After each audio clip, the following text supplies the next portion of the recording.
Hello everyone, welcome back to ISS and OSAS, but right now it's only ISS. I'm here with Frying Pan Man, and we're going to be watching the round one here of the Swiss stage. How are you doing?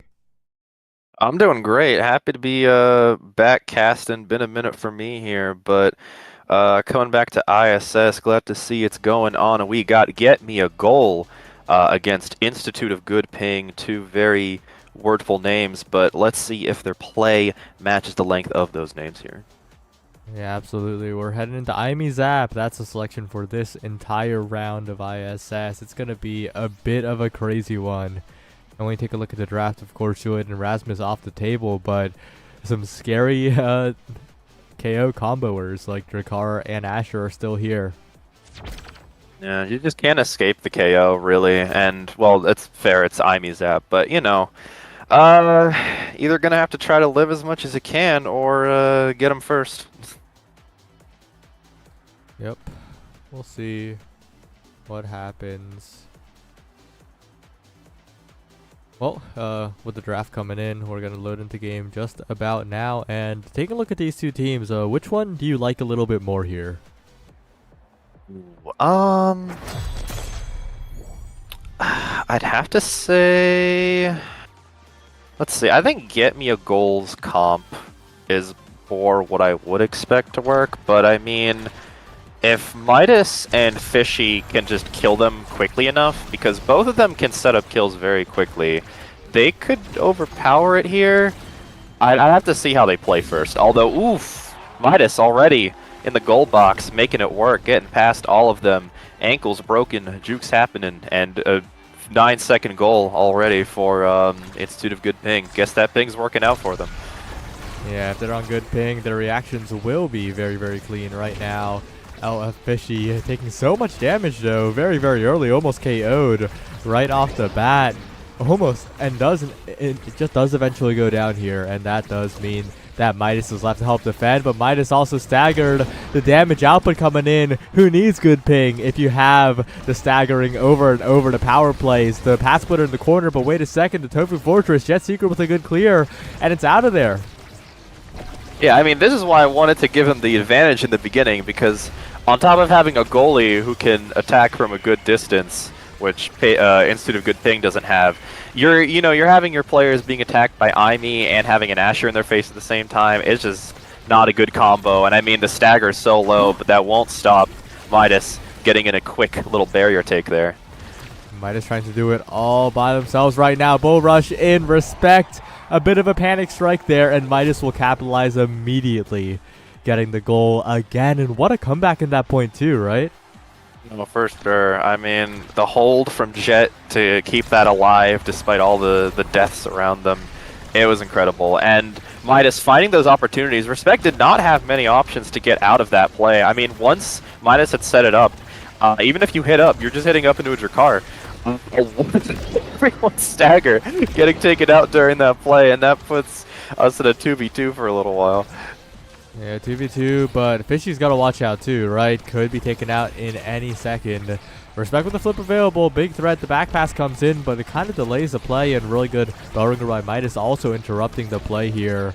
Get Me a Goal, not really getting the momentum started, but Light Sky gets a great pass. Jet Secret and Fishy not quite there to defend, and with the Drakkar on death's door, it is such a dangerous situation here, and the Tofu Fortress is expended. Yeah, I mean, holding on, Midas, amazing extra-rotational move means that barriers are down on both sides, but still, with Midas and Fishy hanging on where they can, it's going to be difficult. Jet Secret, incredible Dubu secondary there to prevent the flip. Staggers going low yet again. Light Sky might be dead here, but as I say that, Spots is already in position, getting that nice goal there. Get Me a Goal. Has acquired their goal. They need 2 more, though, to take a game. Unfortunately for them, but let's see if they got it here. We'll have to see. Light Sky trying to get some dribbling plays going, but needs to be careful right inside Mizap. When you're at the center of the map, you're in a lot of danger. Healing up a little bit, but the damage pressure from these double brawlers is really coming in here. The core not quite hitting the barrier is big, but Midas taken down low now, and that chip damage could add up. Dash punch off the map. Damage not even required there, just pure knockback. And now the core accelerating. Dangerous spot for Jet Secret, but the Tofu Fortress takes out the Asher. The flip's baited out, but now the power play will be in the favor of the side of Institute of Good Ping. I mean, Jet's doing the right thing here, playing a lot more proactively and aggressively. It's a risky thing to do, but in cases like this, you don't want to stay back and let Aimi set up here. So, considering the fear that comes with that, Jet's doing really good holding on while these power plays are occurring, and that's really helping the Ping team here make it work. Yeah, not just good ping, but also getting KO'd, unfortunately. Let's Guy spots, rushing forward. Good roll by Jet Secret, getting it out of there with the log, but finally another pass to Light Sky. And that's one thing that Get Me a Goal is doing really well. They're passing over and over. Flip available now, top corner, out of the reach of the Dubu goalie, and we're headed to a 0.5. Not a lot you can do there. And with the deaths coming in, Good Ping not looking at a lot of resources here. That's going to be difficult, especially considering Light Sky with the energy, who had the what even killed Light Sky there? Well, something did, and there's another KO, the Molten Bolt, and that's what happens when you don't preemptively evade. The X-Editor car have a field day, and it's a 3-2 set win for Institute of Good Ping. I'm just gonna assume the Drek killed Light Sky because I don't know. It looked like Aimi got edited out of the clip for a second there. I was about to say Light Sky having a good energy advantage coming in here and getting a flip soon, but that was just that. I mean, good on Institute of Good Ping for just completely turning that around. Yeah, 1-2 punch is fine on the Dubu. I'd have liked to see a missile propulsion, but it does let the missile propulsion fall down all the way to the car.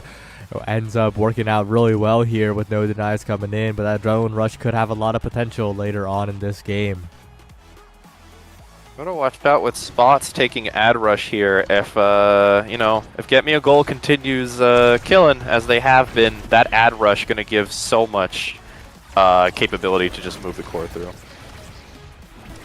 See, Midas taken down low already, has the X Maximus to deal a little bit of damage back, but this Glass Cannon Finny also is going to be dealing a lot more here.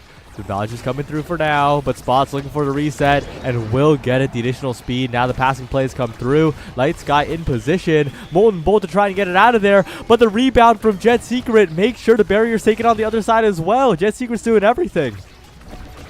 Oh, Midas is back. The play continues. Light Sky going to have to get creative to find a way through, but Midas covering all the angles. Respect going to try to use the ult there, but is going to get it out just due to how fast it's going.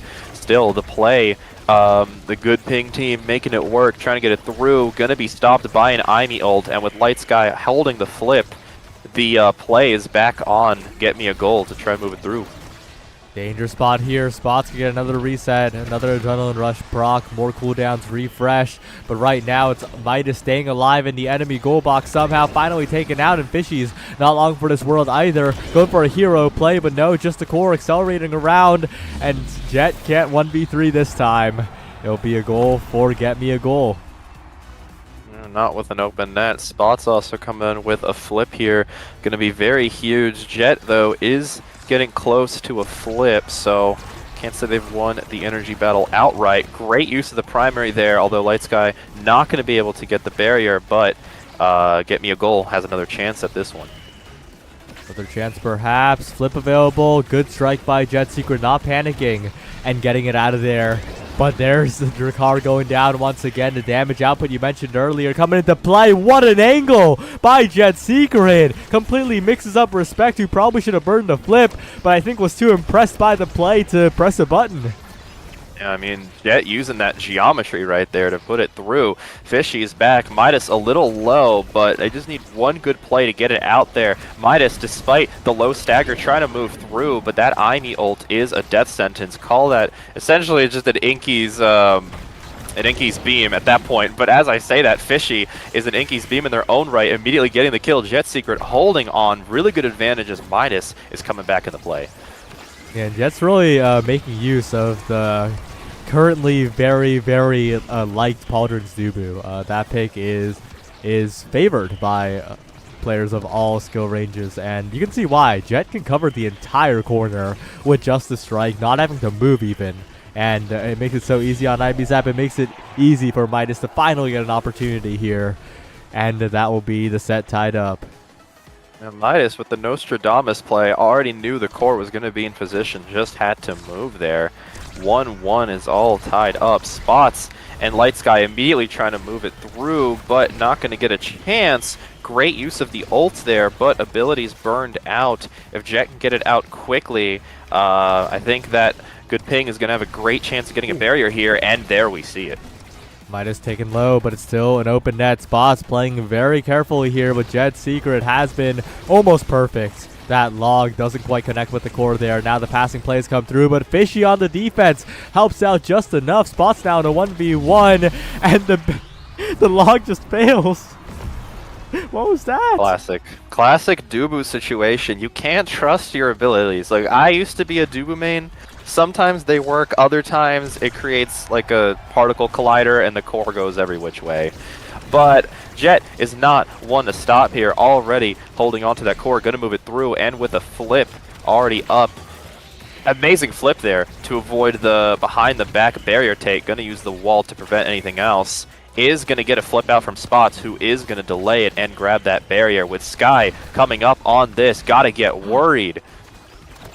Oh, and Midas barely survives the dash flip here. Fishy now in position, but the core speed a little bit too much. Big finish, a bit of an issue here as Midas tries to go in, but the flip gets it out of there. Good defense so far by Get Me a Goal, but they can get a goal very easily here. It's an open net at Jet Secret's back, playing confidently with the Pauldrons, and steals the orb from Midas. Dangerous spot now, and there's the goal from Light Sky in the midfield. Good cyber swipe, good set win for Get Me a Goal. Yeah, I mean, on top of the damage coming in, the other problem is that Institutes of Good Ping's comp sort of requires Midas to stay up there and always be ready for the play. And that's fine, but the problem is then you have Asher, Aimee, Finny breathing down your neck while you're on their side. And that means you're going to be tanking a bunch of damage. You're already taking a lot as X, but in this situation you're going to be even taking more, and it's just difficult to really find those opportunities. They've been doing great to find them, but at the same time, Get Me a Goal, been doing great work to deny those opportunities in that same way. Yeah, we'll see if they can get it to work here. The Awakening is really coming into play. I mean, that fight or flight combined with the adrenaline rush, that's secondary resets over and over, right? And so Spots is going to have a very good time, and that's Fishy already going down.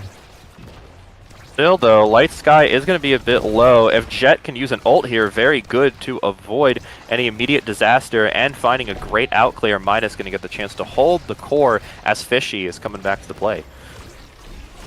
Yeah, now dangerous spot for Fishy still, though. And the damage output just isn't there, right, from Fishy and Midas. They don't really, I don't think they're really focusing on it, and that's kind of come into play. Of course, they have good scoring plays, but it's getting hard. As the scaling comes in, they're really just put on a timer, and it's looking very dangerous. A lot of their kills are also relying on Get Me a Goal being in the wrong position at the wrong time, then being hit into the hole or the wall here. And normally it's really good to rely on, but Get Me a Goal has enough movement that they can avoid that, and everyone is gone.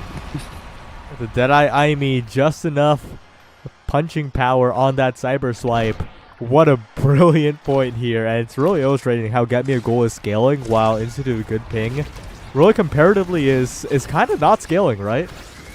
Oh yeah, they're not finding the chance to. I mean, they've got better damage with these recent awakenings, but yeah, I mean, it's just not enough. But still, Fishy already finding a great opportunity. Light Sky going out of the play, which gives Fishy a chance to kill the goalie there. Midas gonna have to grasp a bit of straws to stay alive, but Sky and Spots do have their hands full with avoiding the goal, as Fishy is already in the perfect position to run up and throw that thing right in there. Well, that is a goal, but again, right, it's really dependent on big mispositions from Get Me a Goal, while on the other hand, Get Me a Goal can put on the damage no matter the position, it feels like. So we'll see if they can consistently do such a thing. Their passing plays are definitely getting spicier, and Midas is getting a lot more opportunities. And wow, what a passing play that was. Dribble to the top side, and they're 1 point away from another set win, but I'm not convinced yet. Yeah. I mean, incredible setups and passes, but that was definitely, you know, I'm hoping for their sake that wasn't a fluke. They got to make that work again. the goal before this, they really got a good play out of that because Fishy got that incredible kill on the goal earlier. Either you got to find an opportunity like that, or you just got to really, you know, find a needle in between a haystack and just get those incredible passes. If they can do that again, and I mean, Fishy's already got another barrier. Got to be careful. Still alive. Midas taking the opportunity to move back, but Jet, unfortunately, going to lose a barrier to a great secondary from Light Sky. Oh, the Tofu Fortress works miraculously there. Jet Secret in a dangerous spot as Spots pushes forward. This point is getting a lot scarier than expected for Institute of Good Ping as Spots has the flip available. Dangerous spot here. Jet Secret barely gets to it in time, and Midas now with the dribbling play, but the big finish makes it difficult. No, the big finish makes it easy, but the shot is right to the flip here. But that's resources gone for Respect. If Fishy can get it up to Midas one more time, that could be it. A Fireball Sentry making it difficult. Jet Secret has the flip available for insurance. Midas in position, but the strike wars are being won so far by Get Me a Goal. And the layered strike not enough as Light Sky helps defend. Flip still available for Jet Secret, but that open net is looking so difficult. Honestly, I wouldn't be against Fishy going back here for a second, or Midas going back, and then Jet moving up with the flip here just to secure this this game. That actually might be a pretty banger play, but I think just to stay safe, they're not going to go for it here. A lot of core moving fast, but not in the goal yet. Light holding on, trying to take Midas out, but Midas getting a nice little fast track move over to the back for that nice orb. Fishy, though, not looking too healthy on the stagger themselves either. Yeah, it's looking a little dangerous here for both Midas and Fishy. Any snipe could do it, and Light Sky flips first. The decisive play, and Jet Secret, I mean, it happens, you know? Like, sometimes they just get to it first, and you try to react with the flip, but it's their play. Nothing wrong with that, just coincidentals. Fishy already moving in. Oh. Light Sky having to win a million strike wars, but unfortunately it's back to Midas, who's going to immediately get it. Jet trying to move to make the play, but unfortunately that core going to move past, meaning they are not in position. And the pass to Light, no one could have caught it. Jet not fast enough to catch the goal either, means that out of a possible reverse sweep, I actually don't remember the last, if it was 2-0 or 2-1, but either way, Get Me a Goal is going to take it to the second game win here. Well, we'll see what happens here. It's a big potential to scale for Institute of Good Ping, right? They've got a lot of Awakenings on the board, and a lot of Awakenings are looking good in terms of that damage potential here. But the main issue is that Get Me a Goal is so strong right now. Like, they have so much damage, and that Stinger is only going to make it easier for them to stick. And on top of that, Light Sky is scaling. Respect got the extra special. I mean, a lot of abilities coming up on this play. Yeah, we'll see. Just Fishy in position, but look at that. Like, Fishy's not even inside the play. Midas is, and both of them are low. Both of them have no meter, and Midas is basically taken out already. It's the damage scaling decisively in the control of Get Me a Goal. As the passing plays are looking clean too, they slowly work the core up the field, and it looks like they have all the pieces they need to close out this game. I don't see too many chances here to avoid this oncoming sweep, but Fishy already removing the pass angle away from Respect. It gives Jet the opportunity to move the core out. Not going to be able to keep it too long, but it's already back again. The ult's coming in. So much fast speed on the core. Spots trying to set up a Jet. Great defense there. Going to avoid the goal. We'll see if they can hold on, but Fishy's not looking long for this world, and if one KO comes through, Spots becomes super powered. Doesn't even get the Adrenaline Rush proc here, but there's so much space that opens up there. And now the small corridor, it makes it so difficult. Good saves by Midas and Jet Secret, but it's looking so difficult still as the core sinks its way around the Tofu Fortress. The 1-2 punch helping out Jet Secret just a little bit as the bounces come in. Midas goes in. The barrier still not taken, though, as it goes behind it. Job on Light Sky to stay there, using the flip to avoid anything bad. Unfortunately, the X rotational move just coming out at the worst time, but the barrier still is going to be taken. Jet going to have to try and move the core away, but wasn't ready for Light Sky to take Jet out there with that IME primary, and that's going to give Spots a very clean hit into the goal. Wow. That was a little bit unfortunate there, but you know, you live by the sides, you die by the sides. If you position a little too far back, the bigger you are, the easier it is for you to be KO'd. So you have to be aware of it at all times. And same with Midas, who is on death's door, taken out by Light Sky. And just the back passes. Oh, wait, Jet Secret. Wait a second. Are they alive? The secret of Powerhouse Pauldron's Dubu is that secondary becomes the ultimate dash punch. Gonna use the ult to avoid any finish shenanigans on their side. Midas is back, but so is Light Sky. We're gonna see an IME secondary come out in a second here, but Jet was aware of it, uses the log to deny anything. Yeah, and now they're trying to push it to the corner, but the Fireball Sentry doing so much work, the big finish as well. And Fishy's trying to keep it in the corner, but it's so difficult to get through, and Light Sky will make one play, score the goal, and it's match point. It's tough. I commended Jet on playing aggressive there, but once Light Sky's got the secondary, there's so much coverage there that IME has, especially on a map like this, and you just gotta be careful for that kind of thing. Yeah, it's looking very, very difficult. We'll see if Midas can get something done here. The bounces are crazy. A bit of an own barrier unintentionally. Can Institute of Good Ping capitalize is the question, though, as the relatively immobile team of Drakkar next need to find a way to find these scoring plays. Fishy and Midas got control of the core. That Finny ult, though, gonna move it out. Light Sky and Spots already going behind that IME ult to try and move it through, but a great Dubu wall is going to prevent that. Midas trying to swing out, but not really going to find anything yet. Spots, though, is looking a little bit low. Midas is too. Spots is down. The log is out.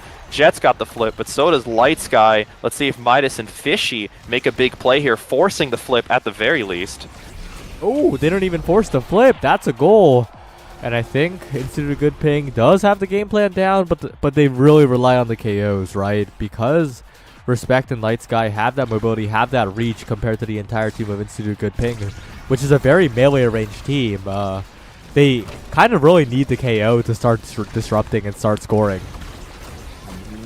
On top of that, though, they do have a pretty good advantage difference here. I was going to say, although Midas is going to have to use some of that dodge to avoid anything big. But Fishy and Jet both on flips here. Respect the only one really close to a flip in the middle of the play. Midas taking the risk to stay up there, not going to get a barrier, and that also means Respect is already there.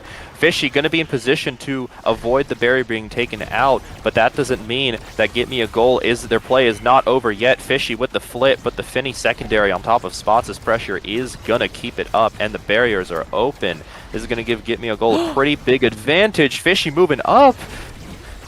Yeah, that was a really dangerous spot, and now Drakkar's down. Jet Secret zoned away. The pass splitter doing so much work, but the log, a miracle log, saves it for the moment, and Tofu Fortress stalls out a little bit longer, but this Dubu is about to be KO'd, but Spots misses. Jet Secret gets to stay alive for a little while longer. Institute of Good Ping, they might have a chance here, while Spots is occupied, while Spots is away, and Fishy disrupting as well, but they gotta be so careful here. There's so much range on the side of Get Me a Goal, and Light Sky's lurking. Light Sky's looking for the goal here as Fishy pushes forward. Respect pushing up to help defend, and there's a cyber swipe around the world. A tiny bit of overextension, and Get Me a Goal closes it out. Well, I gotta give it to them. Institute of Good Ping made that work a lot longer than a lot of other teams I would have seen could. Just that comp is difficult to play against when, like you said, a lot of their characters are depending on getting in melee range, and then you're just getting rained on by abilities the entire time. It's very difficult, but very close games there. In another world, we might have seen Institute of Good Ping take that, but Get Me a Goal going to pretty handily take a 3-1 victory here on the dangerous IME's app. Yeah, well played to them. Advancing 1-0, very, very important when you need to and want to make it. Of course, round 2 is pretty decisive in that. And Senko's and Orb are facing each other for the last spot in this ISS Swiss round. Heading on over to OSAS, it's Seraphim Crimson versus Amnesia and 2.5 players Project Tides waiting. But Frying Pan Man, we're gonna go to a bit of a break here because round 2 is gonna be up next. Hey, so many matches left to see. You know, don't get the remote yet. We'll be back soon.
Hello everyone, we're back and we're here with another round. This time we're over in OSAS land and we're headed to Inky Splash Zone. Wow. Wahoo! What an incredible map. All the danger of Imi Zap and the openness of Oni Village / Aten City. Great time. I'm probably closer to Aten than Oni. Yeah. But looking at the compositions here, I see a very suspicious Ricard being locked in the goal box. That's a little crazy, but honestly, I've seen it work quite a bit, so not gonna shake it till I see it, especially on a missile prop start for Dono Wall. Yeah, I mean, I've been playing Drakkar goalie lately. It's kind of like, I don't know, you don't get the push through of someone like Kai Barrage, let's say, but you get the coverage that you basically get Rose Thorn's coverage just over a smaller range. So using that correctly, Drakkar can stop a lot of pushes, especially on an open map like this.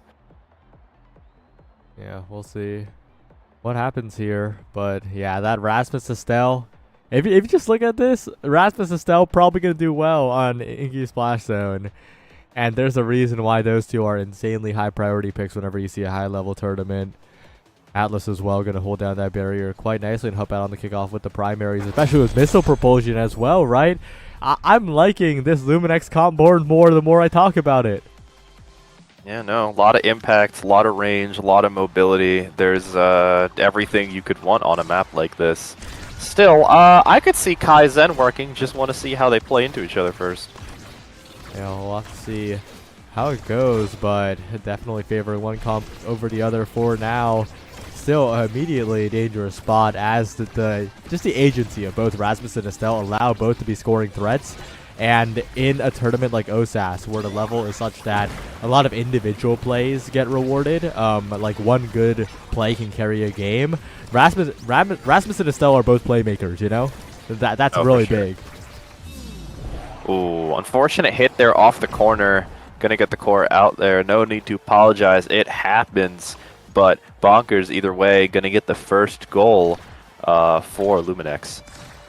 That's a very, very unfortunate goal. Donowall shotgun almost reached it. And we're going to need to see a lot more of those lock and loads being well-timed from Donowall, right? It's really just the only way to get out of these situations, and right now it's not looking too great. But you see the range there from the missile prop strike shot, and it's not bad. Not at all. Still, though, Luminex getting good amount of chances here to score, while Unrestrained Souls having to work for it quite a bit, especially against strike shots coming in from Rat to take it out of there. But with 2 flips coming in, I mean, if Mr. Pig can get a good stand here, we could see a quick barrier take into a goal if they play their resources right, especially with 2 flips off the board and only having to use 1 flip to avoid that goal there. Ooh, a bit greedy from Donowall, but does win the strike war afterwards, so all is well that ends well for now. But there's a KO coming through. Omarmu Buo trying to get this score in, but a little bit too direct with it, right? Atlas is not going to have a hard time if you're directly in his face, and Brad Tickler barely has to budge, really, on this defense so far.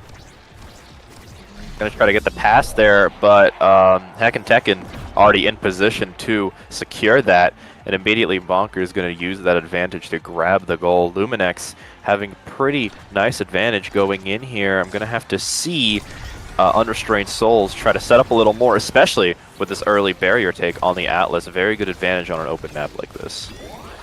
Yeah, dangerous spot now. Bonkers finding the dribbling plays.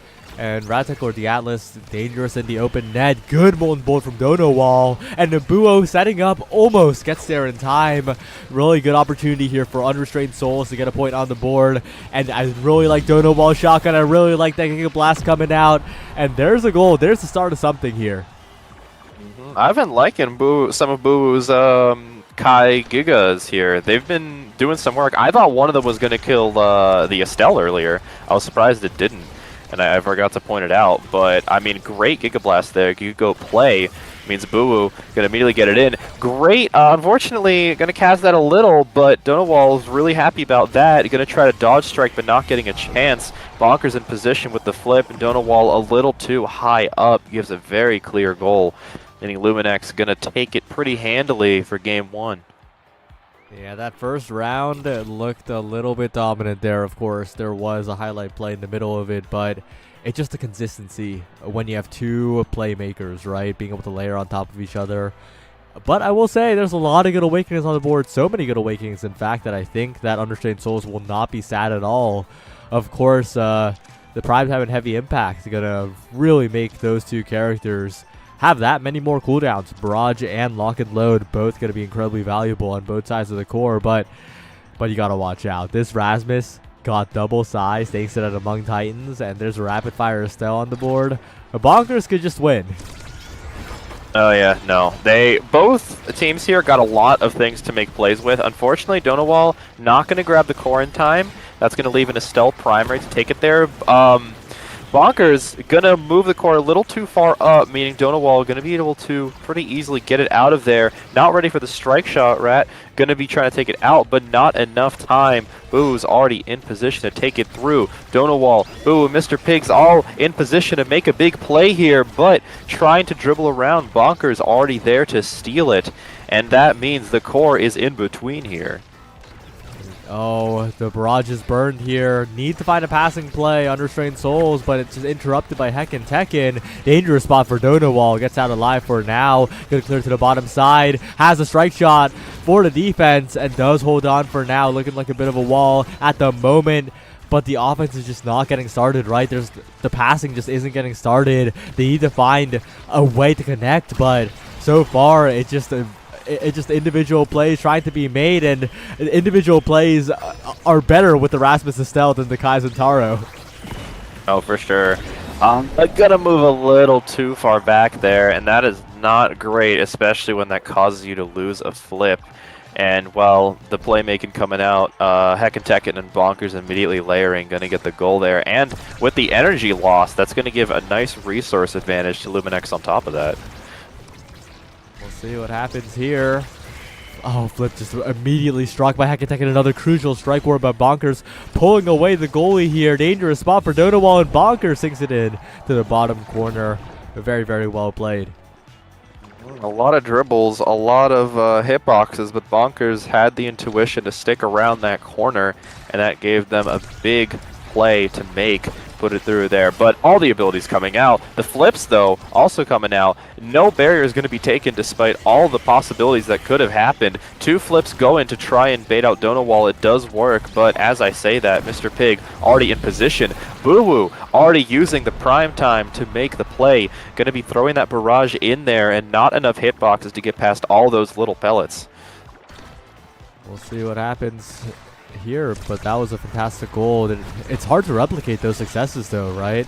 And meanwhile, Bonkers is so large, so much coverage with the strike, so much speed with the whiplash. Trying to push into the corner now, but Ratickler has the tools, has a lot of time. And time for an Atlas just means all those long cooldowns come right back. Yeah, no, you don't. You want to try to play aggressive here, and then once you get the core up there, you want to try and bait abilities out. And if you're not getting many chances to do that, you're just not going to have a lot of chances to stop Atlas from playing the kind of game they want to play. Gonna have to flip due to the Estelle primary. Unfortunately, pinging-ponging a little too much in there means that the barrier going to be taken. Going to be using that water cannon to try and move it through, but Mr. Pig and Boo Woo going to get it out of the way before that happens. Now having to deal with that Kai barrage, not enough. But is going to then lose the core to Heckin'. Now the scoring attempt comes in, and Ratickler can't get to the top side in time. One of the weaknesses of the Atlas in the open net, and Boo Woo capitalized with a great shot. Not angling it in the slightest there, as it's 2-2. I will say, though, I'm a little bit worried, right? A lot of the ways that this Unrestrained Souls team is scoring and getting the barrier are very preventable. Like Ratickler playing a tiny bit better kind of would just deal with most of those situations. Meanwhile, I think that Luminex's scoring tries are a lot more secure. Yeah, no, they're betting a lot more on dependable things, whereas Unrestrained Souls having to do a lot more setup for similar results. Oh, good flip, but oh, it just panics a little bit, hits it a little bit too early, and that means the defense comes through before Luminex hit stun comes through. that Dracard just couldn't move for a full second. It was basically a banish at that point. I mean, the hitboxes on hitboxes. I mean, on top of that Rasmus Estelle having more chances to score, Drakkar goalie is great when you can keep the core away from them, but once they have control, you have a lot less opportunities to actually stop them. And, like, at least on other maps, you could depend on them playing in the corner and use that to pressure them or even get a kill. This map, it's way too open. You can't really do that.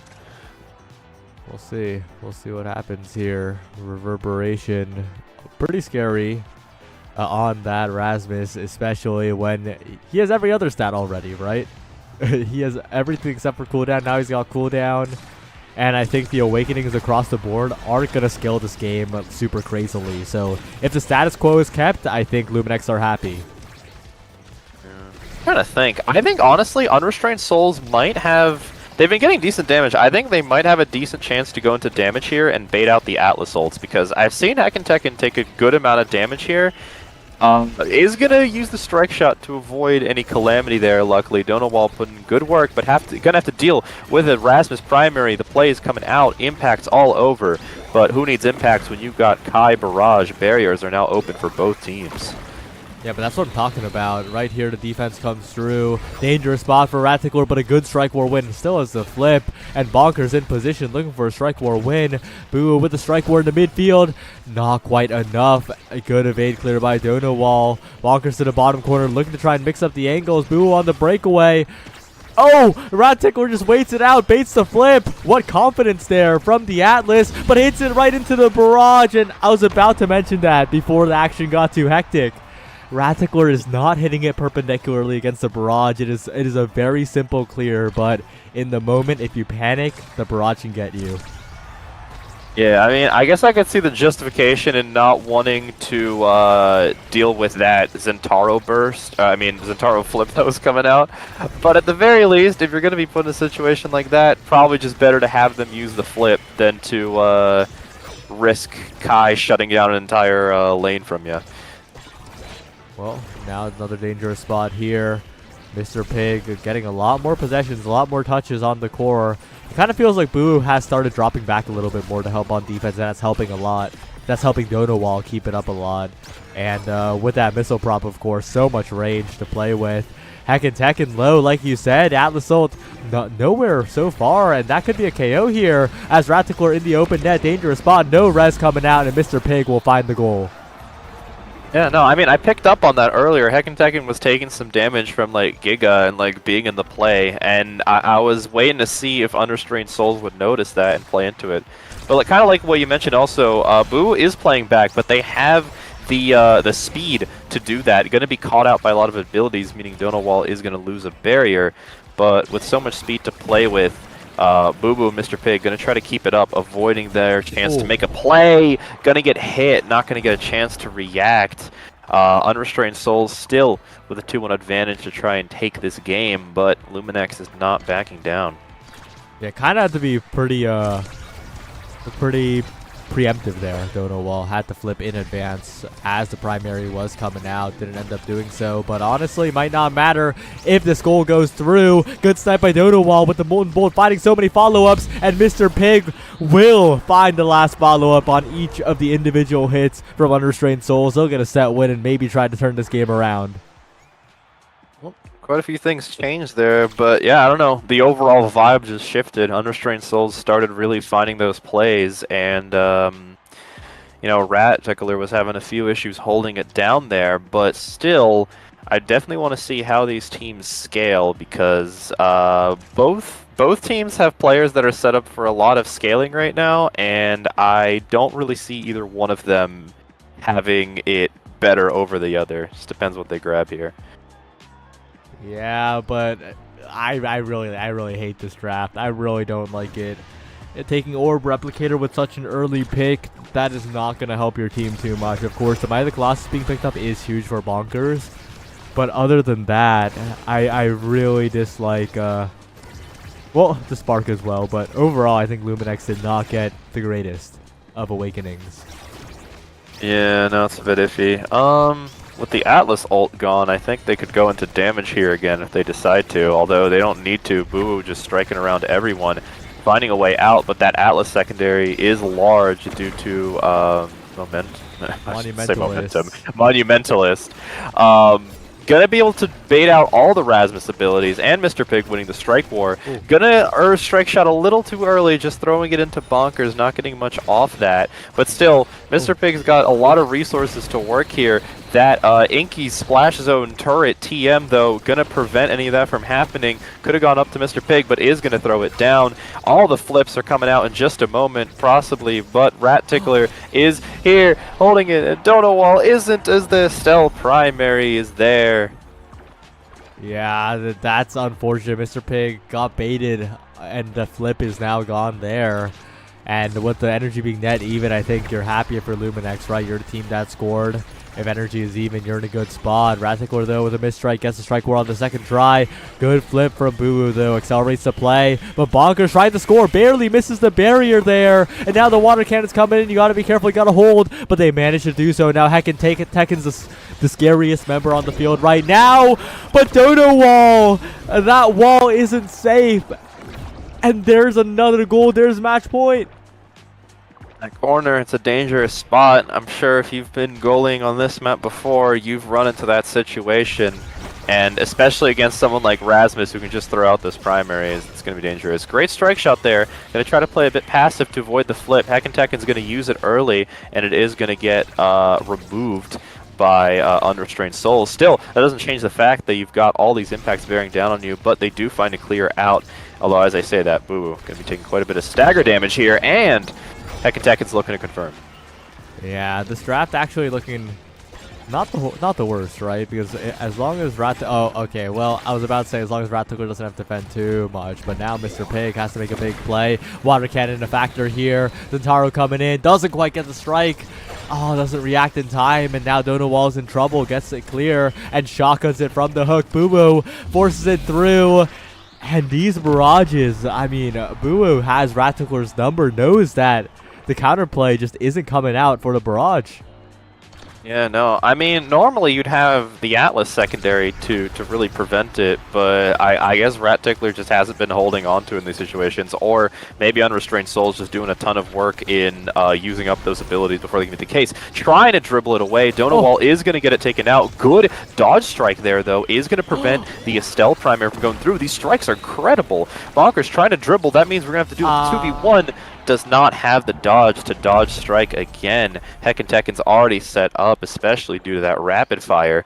Means that the Estelle plays are not yet over, my friend. And that is going to give Luminex a very handy 3-point win here. Well played by Luminex. And with that, round 2 of the OSAS Swiss will end. Again, going back to what we said at the start of the game. Bonkers and Heckin. Lots of ways to play off each other and lots of ways to score alone really ended up being the key in the end, right? Like, Bua was able to abuse the fact that Rattickler was not good against the barrage and won a lot of situations where a strike would have saved it if aimed correctly. But those situations didn't come around often, while on the other hand, Bonkers and Heckin, they got a lot of tries. Oh, for sure. I mean, if you can't clear out immediately, you're just having to deal with 30 impacts. And impacts are some of the hardest to deal with, especially, you know, they're draining your energy. Even if you do clear them out, not a lot you can do there. And with the coverage they had, Bonkers and Heckin' Tekken just made it work whenever they were up there. Yep. But with that, we will be heading to a little bit of a short break as we wait for round 3. So whether it be OSAS or ISS, don't go anywhere. We'll be right back. Knows what is happening. Stay on the channel.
Hello everyone, we're back to OSAS on a qualification must-win match for these two teams because it's week 4, right? Last chance to qualify for the finale, and to even get to the bracket stage of this weekly, you need to go 2-1 at least. These are two 1-1 teams.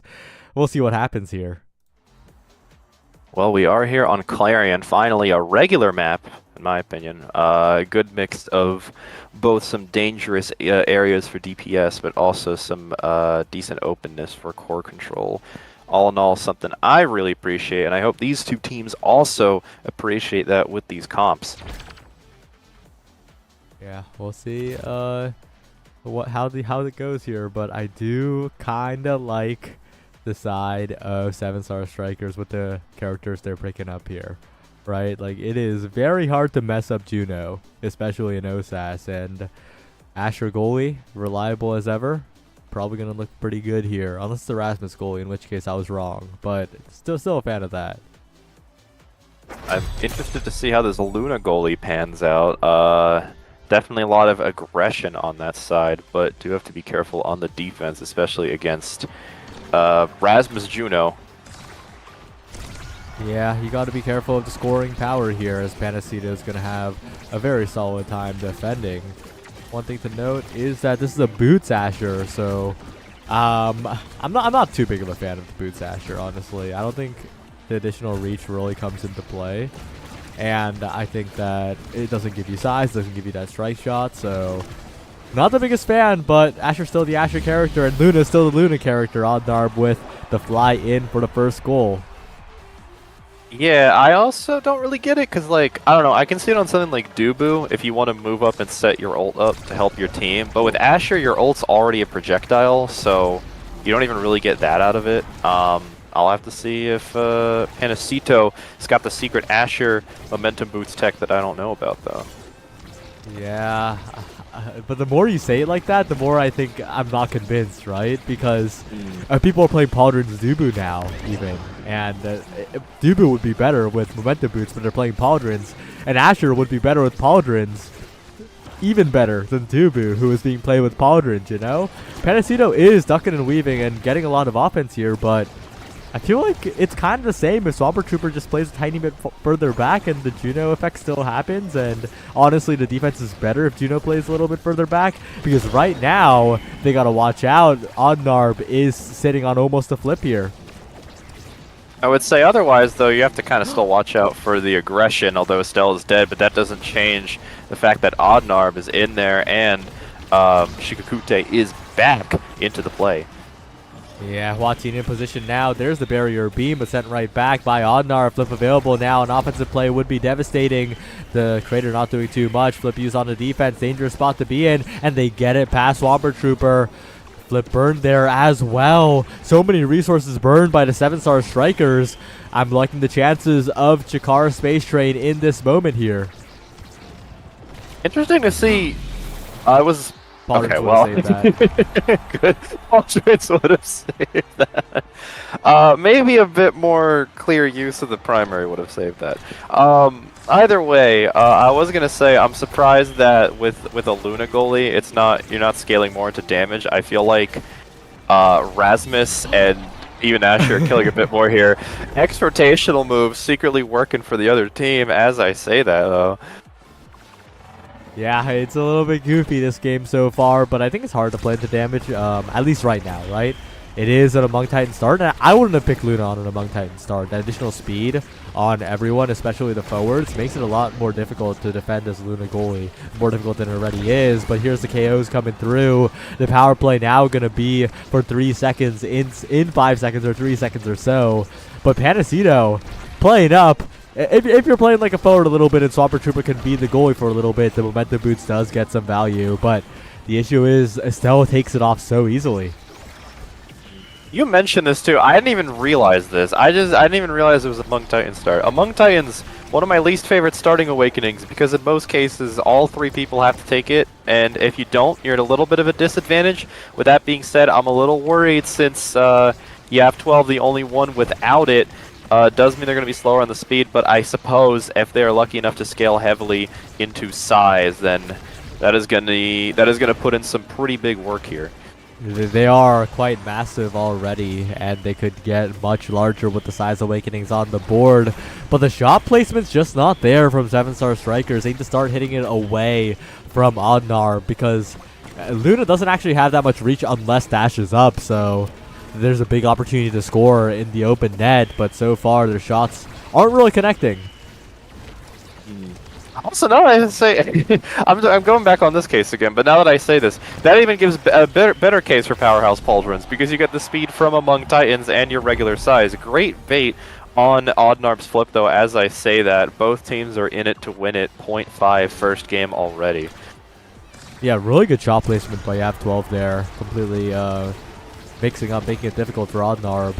Bit of a panic flip, but, you know, it happens, and with how Oddnarb's been playing on the offense, it can definitely be excused here. Swamper Trooper getting large, and Juno does a lot of damage, right? Primary onto someone would do a lot of work here, but doesn't really go for it. Is solely focused on the core, and I think that if they put on damage onto Shikakute or whoever, I think Swamper Trooper and YAV12 can get some KOs here. Look at that, the focus from YAV12. Knockback alone getting it, and YAV12 with the adrenaline rush to the top side. Playing pretty well here. Yeah, 7-star made it work. I mean, they were getting 7-star was getting KOs before, but wasn't really converting into much, I would say. Definitely changed that on this point, though, being able to just immediately score after a great kill on Chikukute. Going into some drafts, though, Rasmus definitely looking for the one size on the board, and I don't think Estelle is going to go out of her way to deny Ooh, that. I feel like it should have been denied here. Yeah, There's I only one would have size. considered it. Yeah, there was only one size on the board, so it was extremely deniable. And even though Arios is good on Estelle, it's not like it's gonna win you the game automatically, you know? Swampert also getting a chance to scale here with I mean, everyone's getting a chance to scale, at least on 7-star strikers. Yeah, I'm liking 7-star strikers here. To our space train, they got decent awakenings, but if you have 12, takes less damage, starts dodging a little more, starts playing a little bit more mobile, I think that this will be a dominant performance from the Rasmus. How did they even... Was that just Juno? Yeah, Juno Slime does a lot of knockback, by the way. I have seen Junos use Deadeye recently, so I have to say you're probably right. Check my match history, okay? You'll be a little shocked. But you have 12s in the mix of things. So, very low, but still striking, and with all that size, who can blame them, you know? Like, hey, getting so many strikes down, getting a lot of good primaries. I like that. Even though it missed, that primary was good, and actually lags away from the knockback there.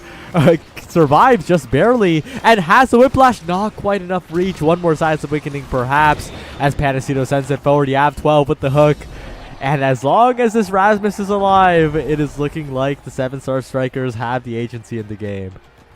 What is this Erasmus living? What the heck? Not only did YAF 12 live, but also took out the Estelle in the process and immediately got to hook for a goal. I mean, yeah, honestly, killing the Rasmus would actually probably just be a good idea, considering that they're among Titans stacking into Rasmus. They're really relying on Rasmus as a playmaker here. If you can just kill Yav, I mean, I don't see 7-star strikers having a strong of ability. Yeah, just a check button. What was that? But yeah. But I guess it's harder to kill Yav when they're kind of just like flying all over the place with lag.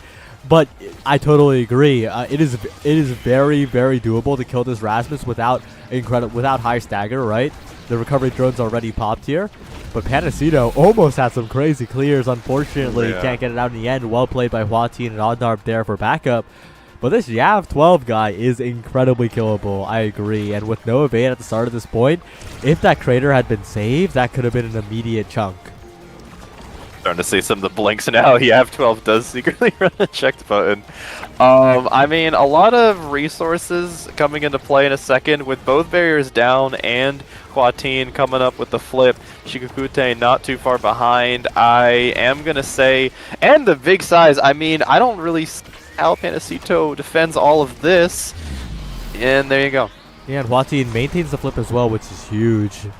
One and basically two flips, honestly, with Odnar building one up, coming in with the energy situation being incredibly dire on the 7-star striker side. Shikara Space Train, I think they figured it out. They figured out how to dump damage and coordinate on that one target.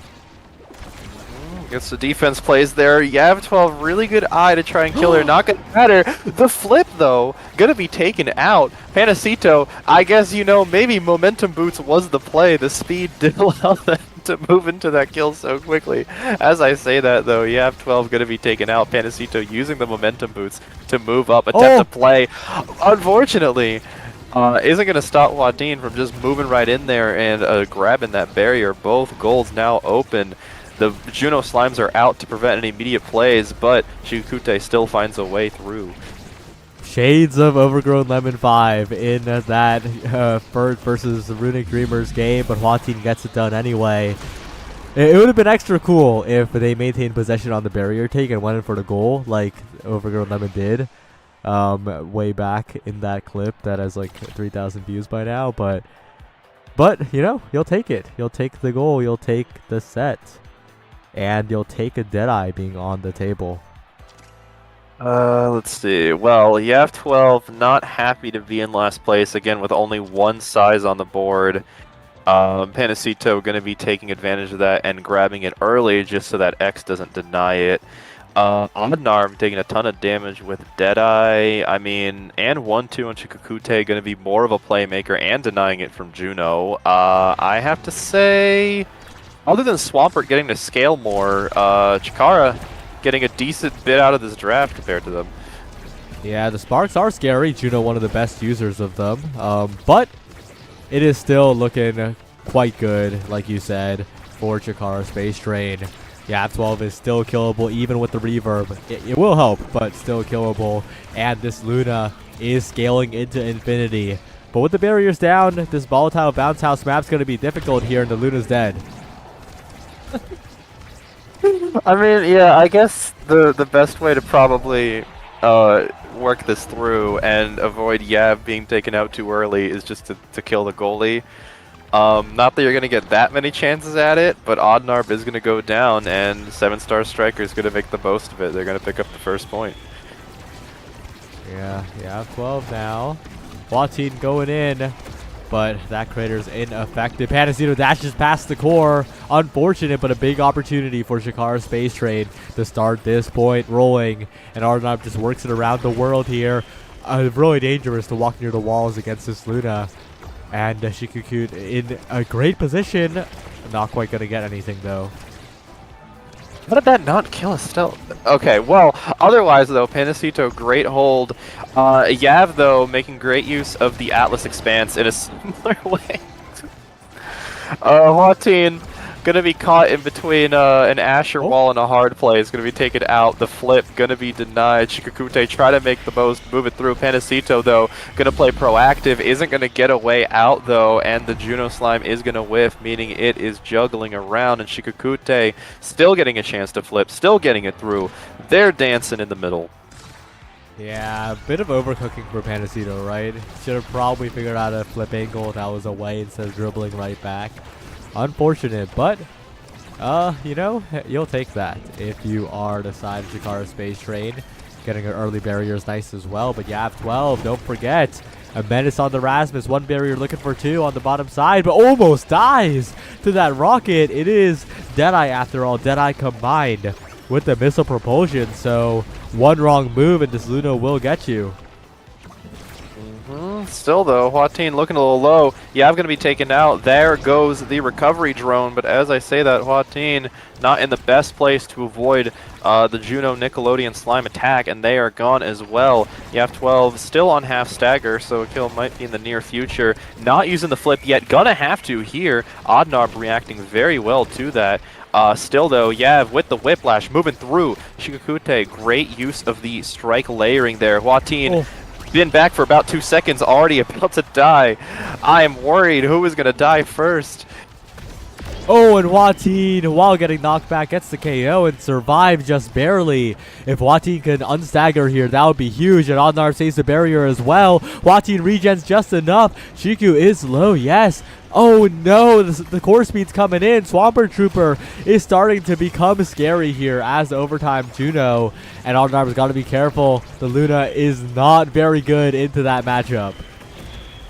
I mean, that was just overtime Slimes too. I think if Swampert is able to pick up Spark of Strength here, you know, that might be a GG's. Juno's got so much work with that.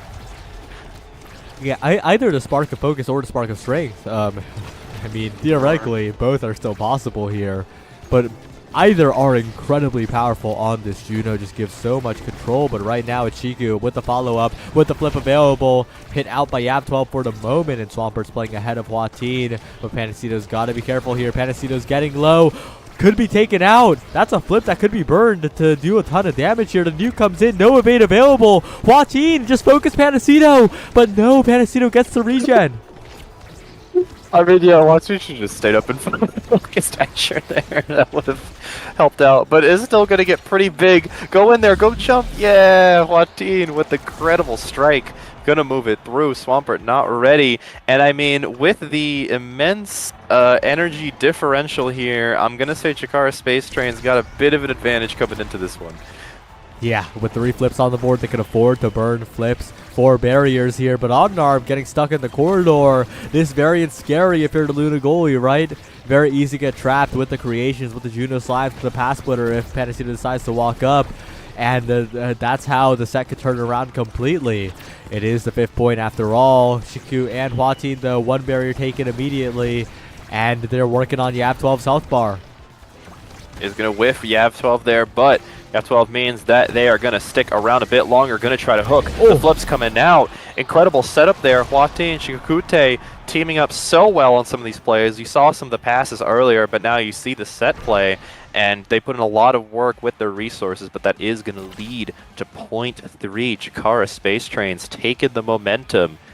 And with X getting might away from... You got to deny Spark. You got to deny Spark here. Oh, wait, the Spark. Oh, no. Not denying the Spark here is horrible, horrible news if you're a fan of Chikara Space Train, because 7-star Strikers just got their way back into this game. This Juno is incredibly, incredibly scaled. So much speed, so many cooldowns, and of course, unkillable. It is looking difficult. Oof. And then, well, let's see.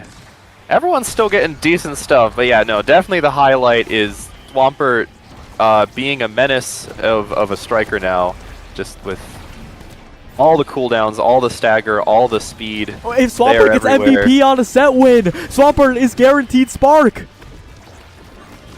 Right? I think so. I mean, I can't think of any way they wouldn't be. This is huge. This is 7-star Strikers. They have everything they need. All they need to do is score 2 more goals, and the game is handed to them on a silver platter after that draft. Vance is the secret 4th player. Great use of it by Swampert and the backup from Yav 12 to move it through. I mean, yeah, if they can grab hold of the momentum again, I see 7-star Strikers getting an enormous advantage. Yav 12 luckily moving out of that ult. As I say that, again, the damage being stacked. Yav is already low on the stagger. Oh, Panacea utilizing that speed, though. Panacea, I can tell they're really, like, really devoted to momentum boots because they play like it, right? They're hitting into open space and just walking at the core, something that wouldn't be possible without that extra speed. And although that's a KO onto Yav 12, if Panacea just lets 1 barrier stay, if Panacea can defend 1 barrier, this is huge. Good use of the flip there, and the primary watching out for Hwatin's dash there. And now Hwatin's the one on the ropes, going to be stuck in the goo for a bit. And as that happens, Yav 12 already dribbling around off the corner into the goal. Very good strikes there. Wow, we are so close to the final spark here. I am waiting because with how 7-star Strikers is playing, they have everything they need. They have the gameplay as well. And Swampert has the power now. Pick up the center. Swampert just primaried them. No, Yav 12 double barrier. Strike will win. Doesn't even need any support there. It's a Rasmus show. Well, wait, Yav 12 won. Yeah, wait, Yav 12 went a little too crazy. Too hard. Wait, Yav 12 went too hard. Wait, Panacea went too hard. Oh, Spark of Strength is going to be denied. It's the dream's dead. 4 sparks the tournament's not happening. Yep. You know, they should have given the core to Swampert and dribbled it 3 million times in the corner. yes, they should have. Oh, that would have been some high level there. But yeah, Spark of Strength going to be taken away. I mean, Juno's still getting Monumentalist, so not a bad item there at all. But it is sad to see the 4 Spark not coming through. Yeah, let's be clear. 7-star Striker is still incredibly favored, and of course that Monumental is going to shore up a lot of the damage. So it's going to make Swampert Trooper still a damage threat even without that Spark of Strength. But it would have been incredibly cool to see the 4 Sparks coming through and really punish the draft misplay. But maybe the real punish is Yav 12 all along. We mentioned it at the start of the game, right? The size, and at the end of the game, that is the factor. Yav 12 is massive. Yeah, I mean, Yav got to scale, even if Swampert didn't fully get to. That does mean Yav, again, going to be the brunt of the damage with that size. Great delayed strike there from Odnarb, but Hwatin's life is delayed as they are going down. Yav 12 taking the full attack from the Luna Nuke. The Slime Strike just not placed correctly, but that's alright. They still get a chance to move it through. and the Slimes are winning the strike wars. Swampert still doing good work here. Yeah, Swampert still gets it done. And I think Swampert's at the point with Manu where if these primary people, they'll just die. Primary Huatin is super value here for Swampert. I hope they recognize that. It's so much damage, and Yav 12. If the side of Jakar Space Train is getting damage pressure, they don't have the leeway to damage pressure Yav 12 back. Anacito, good delay there. Able to put more pressure in terms of damaging Huatin. Gonna try and prevent the middle from going through. Swampert gonna steal it, and I mean, with the scaling, the ult doing 30 million strike wars, Yav's gonna get a chance at the core, and Huatin looking pretty low. 7-star strikers. As I say that though, Jakar Space Train, great barrier take here, is gonna end up losing the flip, but the barrier is still not taken. Jakar Space Train still have a good chance, although against the size, it's gonna be difficult. Yeah, and oh, no one's covering the bottom side. No communication between Oddnarp and Shiku. They both walk up, and they both let the goal in. 7-star strikers looking very, very nice, and the damage follow-ups as well, right? They're looking like a well-oiled machine with how, when they get a little bit of chip damage, all 3 members just deal that remaining damage. Even Panacito, who is honestly the most bloodthirsty. That's where the momentum boots really comes through. Panacito has the speed to really communicate through on those plays. Yav 12 covering everything with the size. Oddnarp, though, getting a great strike to get it out. Jakara trying to find a way out of this play, is getting chances to do so, but just not able to keep the core up long enough. Too many strike there, meaning that 7-star strikers already has the barriers. Yav with the open is going to use an amazing Luna secondary to avoid it. Yav taking so much damage. Shikakute, though, going down first, the wall. Panacito's up there. Oddnarp's gone. It was looking so doable for Jakara Space Train, but Oddnarp positioning too far back, getting KO'd, and 7-star strikers will not let that opportunity go. It's a big win for them, and they stay afloat in this final OSAS weekly. So many really good plays there in that one moment, but yeah, just the pressure from having a Juno rain down on you and the size from the Rasmus coming through is it's just a little too much to bear. But 7-star strikers pretty handily taking it with a 3-1, I believe. Good momentum push there. Oh, I think it went set 5.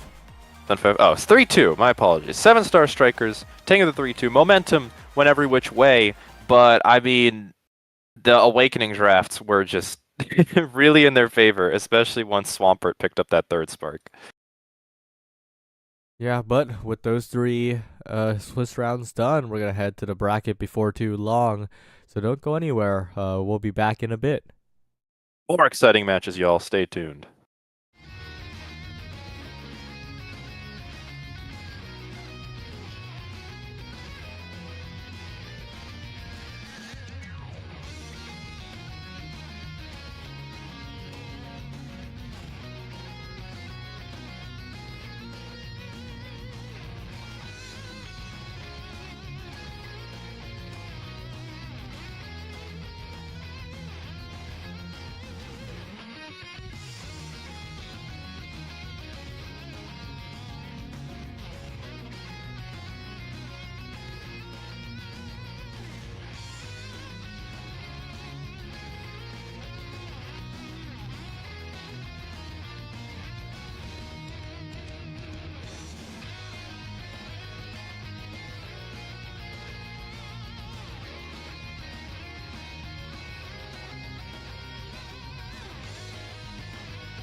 ついたんだ茜に染まった過去と今をISS集団は執念の炎と心とも魂を燃やせ尽きない命と共に奴を道連れに最高のショータイムこの世の終わりが不死の呪いどちらかが勝利を収めるこの炎は消えない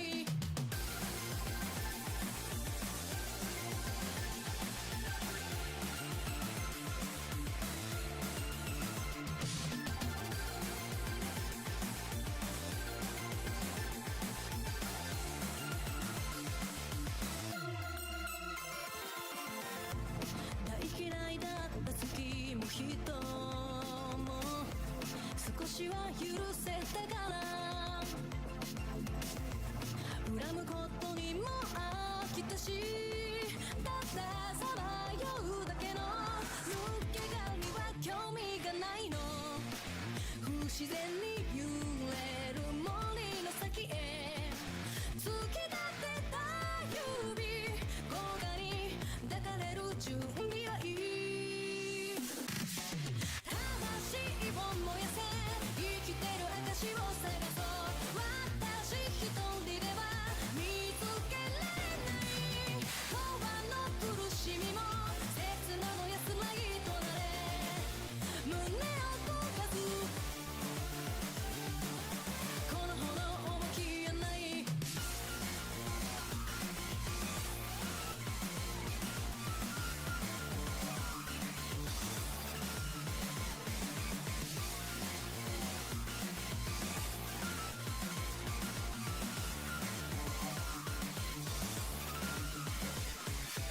魂を燃やせ尽きない命と共に二人ならきっと分かり合える聖なる裁きが気まぐれな戯れかはどうでもいいや魂を燃やせ尽きない命と共に退屈しのぎに最高のショータイムこの世の終わりが不死の呪いどちらかが勝利を収める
Hello everyone, we're back and we got a classic. We got Seraphim Crimson in Season 11?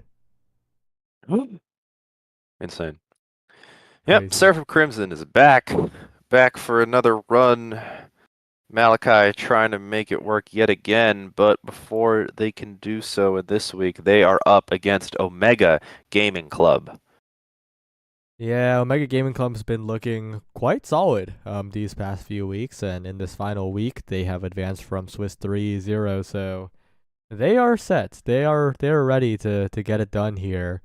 But we'll see if they can overcome the legacy team that is Seraphim Crimson, who are back for one more try at it. This time, with Pewis. Yep, or I believe this is version 4.0. The team has changed quite a bit across the various runs, but either way, they're gonna have to put in some work against the powerful Candy Wax Carts, Surds, and Horse Owner. Three very interesting names, I will say. Yeah, very interesting in completely different ways too, honestly. We got a real variety pack here on Omega Gaming Club. But heading into the draft, we're seeing some interesting picks, right? You know where that Luna's going. You know where that Mako's going. Yeah, no, that's just pretty classic. It's what they're used to. I have seen them lately play some different things, but so far with what's being hovered, it looks like Malachi Yugo are going to be sticking to what they know, and I don't see that being taken away. Pewis, though, going to be grabbing the Kai starting out here, at least so far, meaning that that's going to be a bit more of a traditional support game here compared to the other two.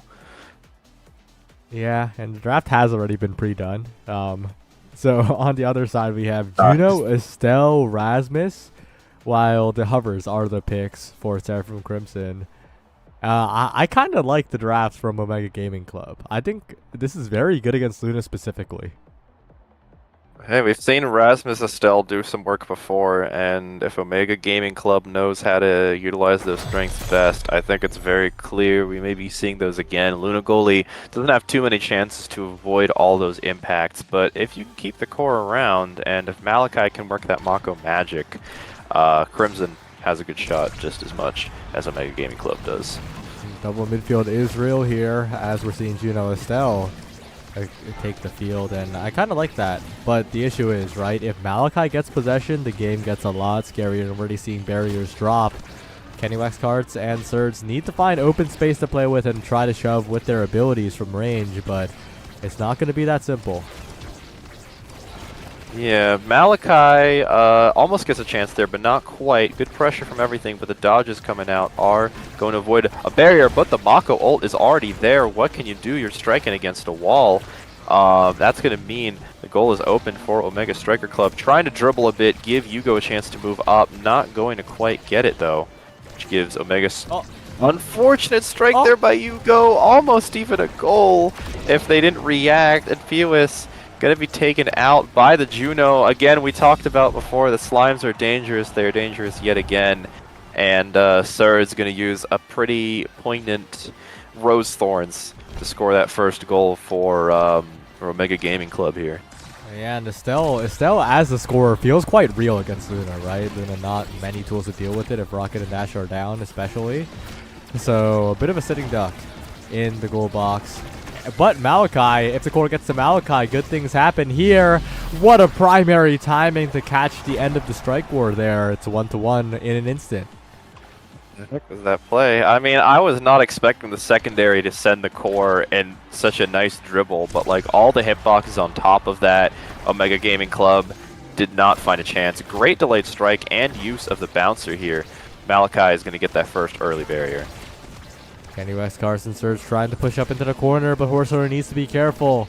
There's a lot of pressure that could be acquired from this Luna here, but Pewis is there on the follow-up. The net is open. Horse Owner gets it out for a moment. Oh, that flip not too great from Candy Wax Cards, with a pendulum swing fantastic from Horse Owner, but that Sarah drums makes it so difficult to strike. We're still one. You go with the follow-up, and Horse Owner barely misses the clear.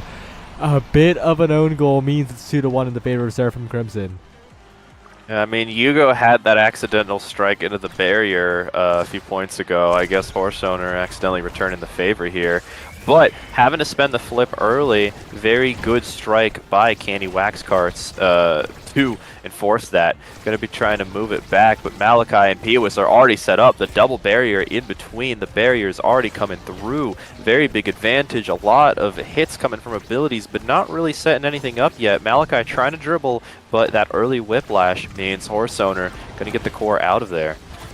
Yeah, and this Kai is really... Oh, wait a second. The Kai disappears for 1 second. The slime catches the core, and it's a double barrier. Big opportunity for Omega Gaming Club to turn this entire game around, and Candy Wax Cards low on the meter, but has a lot of cooldowns. Cooldowns burned, though, and now Horse Owner's in a bit of trouble. Speaking of low here, Candy Wax is... Ooh, I see what they were trying to go for, but that was risky. You gotta dash vertically there. You gotta dash vertically. You gotta just go, yeah, you gotta dash vertically, maybe even... I'm trying to think where you would have struck that. I mean, even a full vertical or a horizontal strike would have avoided that fate. Very unfortunate, but still, you have the chance to make it back here. Trying to force it through. Great clears by Surge and Horse Owner. He's going to avoid a barrier that would otherwise have been very cleanly taken by Malachi. Still, though, the Mako abilities coming through. Going to have to spread out a little bit. Yugo moving back with the secondary, although end up not being necessary. All the damage coming in. Surge gonna have to use it or lose it, is gonna choose to use it, and that means barrier is still up, but Surge's not looking very healthy, neither is Malachi. However, they're not taking, neither team is really taking advantage, and both of them are gonna be going back up on stagger, although still a little bit low on it. I think they gotta focus Malachi down. This double range comp with the Rasmus Foley, they have so much damage. They can KO Malachi. Maybe they don't need it at this point, but later into the game, it'll definitely become a factor as the Slimes are scary, but Yugo, good patience. Surge, though, pushing forward. The Slimes are threatening still. A perfect pass to the top corner it goes, but the angle's not quite there, and Yugo's able to save it. Surge, though, good bounces. Candy Wax Carts with a good position for the moment, but it's so hard to score here. A little too fast. Horse Owner not in position to avoid that, trying to use the primary speed to move it through, but is not going to get a chance. Surge using the primary as well to try and keep the play, but Pila is going to try to force it through with the barrage. Horse Owner, good intuition with the ult, just not reacting fast enough to strike with the hook, means that Pila is going to take MVP and the game win for Seraphim Crimson. Quite unfortunate too, because Horse Owner's panic strike, even if it hit the core, I think it was panic angled towards the goal anyway, so unfortunate all around. But one team will be happy with this draft, and that is Seraphim Crimson. Deadeye coming on the board for this Luna. If the set had gone the other way, the Estelle and the Juno could have denied that Deadeye, right? And honestly, why are you taking Missile Prop when Deadeye's on the board in Luna's next pick, and Estelle is better with Deadeye than Missile Prop anyway? Yeah, I'm gonna have to at least somewhat agree there. That is, I don't know, maybe the Rose Thorns and the secondary are gonna go insane, but yeah, no, you go eating good off this draft. Yeah, they're gonna be very happy here, and Surge is gonna feel the pain of that draft, because with no evades available, this Estelle can be blown up in any second. But still healthy, at least for now. Malachi dropping back to try and move the core up, almost getting through, but a little too many strikers, and strikes gonna come through there. Rose Thorns already making work, but Yugo already set up against it. Great secondary, the speed's gonna get that barrier, both goals open. The speed's everywhere now, not gonna hit upward off the corner. That Estelle primary is gonna put it just through into the goal, and Yugo not in position, not any abilities to take it back, unfortunately. Yeah, it's looking quite good here for the side of Omega Gaming Club. If they can take advantage of slight misplays, then they could really take it the full distance. But the damage is coming out on both sides yet again. Surge and Malachi taking the brunt of the DPS by both teams here. Gonna use the flip, gonna hold on a little too long though. Too many strikes coming through means that Malachi not gonna get any reward, and on top of that has no energy, no health, but still the patience to move that strike through. Crimson getting a pretty big advantage. Horse Owner, though, spending the abilities to kill Malachi is going to get it near the end, but I mean, didn't have abilities to prevent that core just from moving through. Malachi was sacrificed for the cause. Yeah, we'll see what happens here, but it is... It is... Oh! You take it away. Well, good eye on Yugo to try and take the core early before anyone had a chance to get to it. Unfortunately, a little bit, they superseded themselves a little bit with that horizontal strike. That means both barriers are going down, and that's going to give Candy Wax Carts a chance to convert with the Juno Slimes, helping each other, passing to each other, supporting each other all the way into that goal.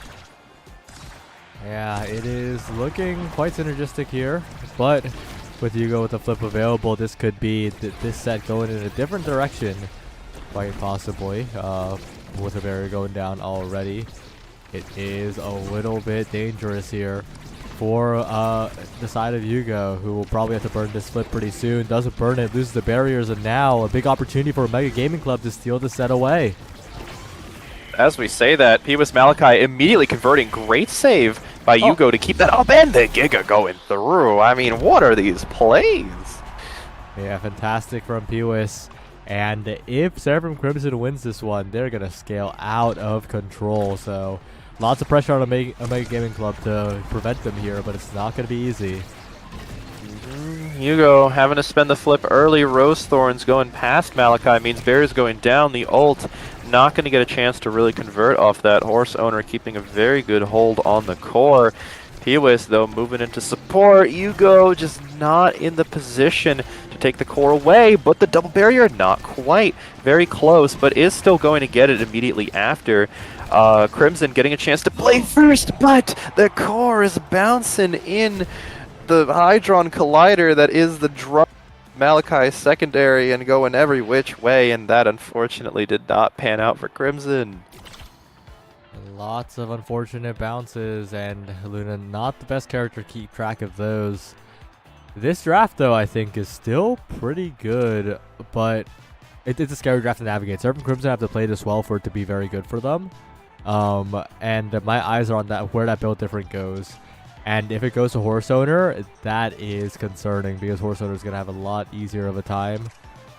Heavy impact deny for Mako is not worth it here. Just go Stinger or go Spark. What? Yeah, wait. Juno got nothing for no reason. No, yeah. I mean, because, like, Mako's got the multi-hits, but, like, I don't know. Make sure to benefit yourself a little more with that. But either way, where the cards have landed, Yugo unfortunately not in position to deny the double here. The Slimes going through, striking everywhere, not into the goal. Gonna strike for the Slimes. Luckily Candy did not insta-slime that, otherwise that would have already been the goal, gone away. The double midfielders having so much coverage here is giving Omega Gaming Club so much power. Yeah, Omega Gaming Club, they might not be the best drafters, but when it comes to the gameplay, when it comes to getting it done, they are looking very solid here. Oh, to the top side, make it dangerous for Yugo, who burns the dash, and that is the most important cooldown burn. Gone. Big opportunity if they can get out of the corner, but Malachi is keeping possession, and the Slime will send it forward here. Dangerous spot now that P.W.S. is following up, though, and I think Seraphim Crimson, they stabilize, but no, the core slips away a little easily here. Secondary burned yet again with an open goal. That means Yugo's going to be in a bit of a danger zone for a bit, but Malachi trying to find the chances to move it through. P.W.S. collaborating on that and beating two separate strike wars in the process to grab that goal. Wow. Yeah, and if P.W.S. can score like that, that buys Yugo time, right? That adrenaline rush Deadeye Luna is going to have a great time getting KOs, and if any KO happens, that just could be the start of a chain reaction of power plays. But so far, it kind of seems like Seraphim Crimson haven't been able to completely finish the KO job. Ooh, very close save from Horse Owner. That first strike was very good. However, P.W.S. is going to be looking a little hurt. Yugo's flips are burning everywhere. People are still alive, but that Estelle secondary and the primary means P.W.S. is out of the game for a few seconds. Great strike war, though. Yeah, really great strike where it gets it away. And, oh, Yugo almost surprises Horse Owner, but Horse Owner's been on point with these barrier defenses. Malachi trying to advance and does so successfully in position, but a flip's available for Horse Owner. Sends the core all the way forwards.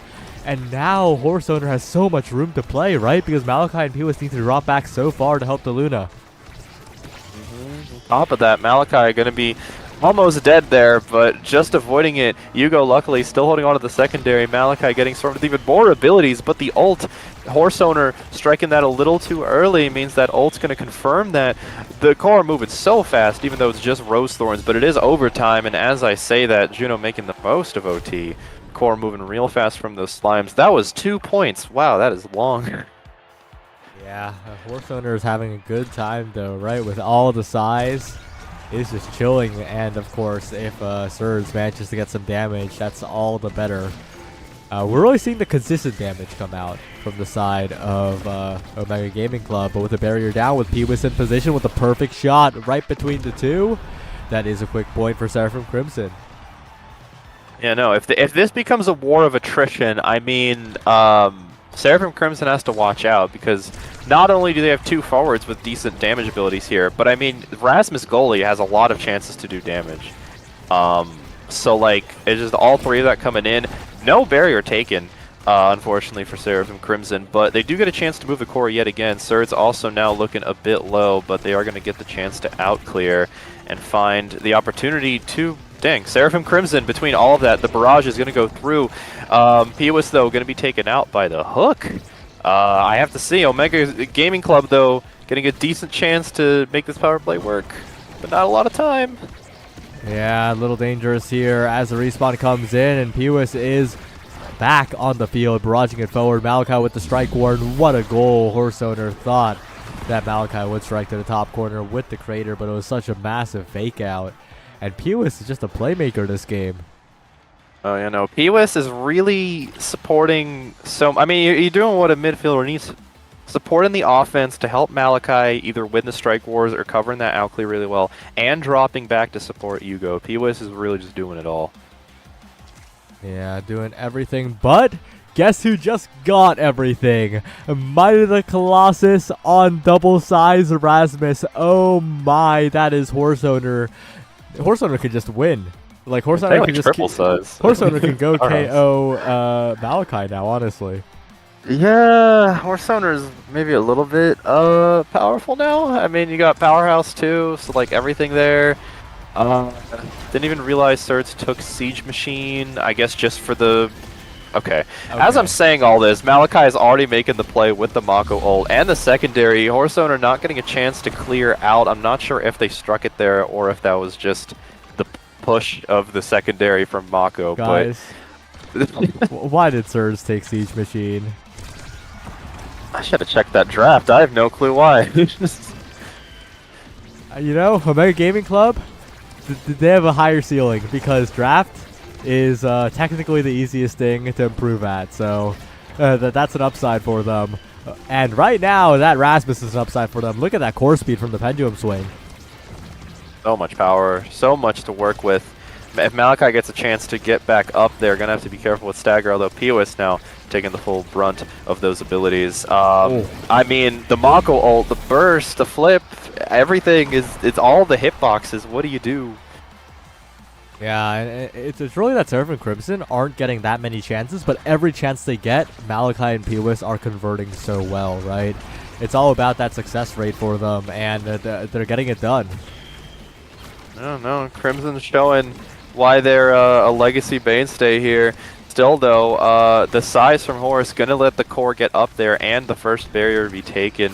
Yugo holding on to flip, so still got some good defense powers here. Great strike there by Malachi, and the conversion from Pewis. Yugo already up there to move it through, but what can you do when that Siege Machine Estelle getting those primaries through means the goal is now open, and Omega Gaming Club has a decent chance, although not for much longer.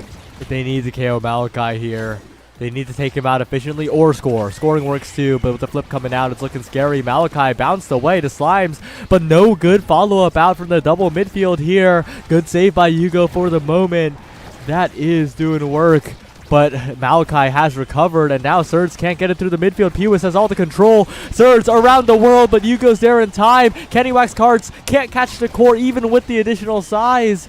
It is looking so difficult now for Omega Gaming Club to get it around as Surge gets a crazy bounce. A flip available. Horse Owner around the world. Kenny Wax to put Yugo vertically dashes second time around. They finally get it done, Omega Gaming Club.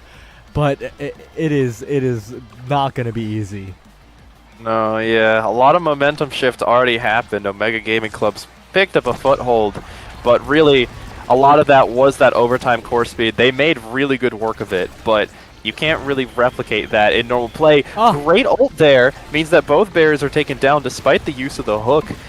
So much damage coming out. Now Horse Owner is the one looking low on Stagger. I mean, I would pressure that more. They have no energy to evade. Malachi, go hit them. Yeah, but the thing is, this Mako's immobile and Malachi is occupied on the defense. Maybe a little too occupied. I think you're right. Malachi could have taken out the goalie here, and that would have been an easy flip in. But right now, it's looking dangerous. Horse Owner gets a save. So massive. That additional size making it so easy to defend against the flip here. P was trying to be the hero. Kenny Wax Cards with the dribble, looking to win the strike wars. But it's too difficult against Malachi, who delays the strike so well. Surge trying to get it away now. Horse Owner around the world. The slime's coming in, but it's not overtime. The core speed isn't there, and Yugo is having a very chill time defending here as Surge panic flip, but gets Pewis. Wow, Pewis was on that side. What a clutch KO as Yugo has the flip now, bottom side, but Surge reacts in time. Well, Surge's gonna try to move that through, gonna take a full attack from Luna ult. And the slimes are already there. Yugo, unfortunately, a little too far away to strike war them.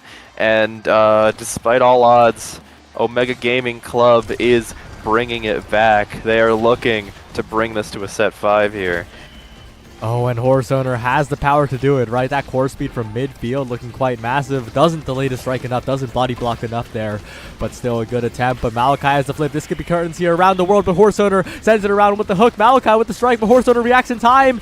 Another nuke, but Yugo doesn't get the KO there, and Kenny Wax Card still has a recovery drone, even though it's 0.5, and the Juno's back, the barrier's taken. Huge opportunity for Surge to be the hero, for Horse Owner to send it forward, but Malachi's winning the strike wars here. The barrage is scary. Pewis in position.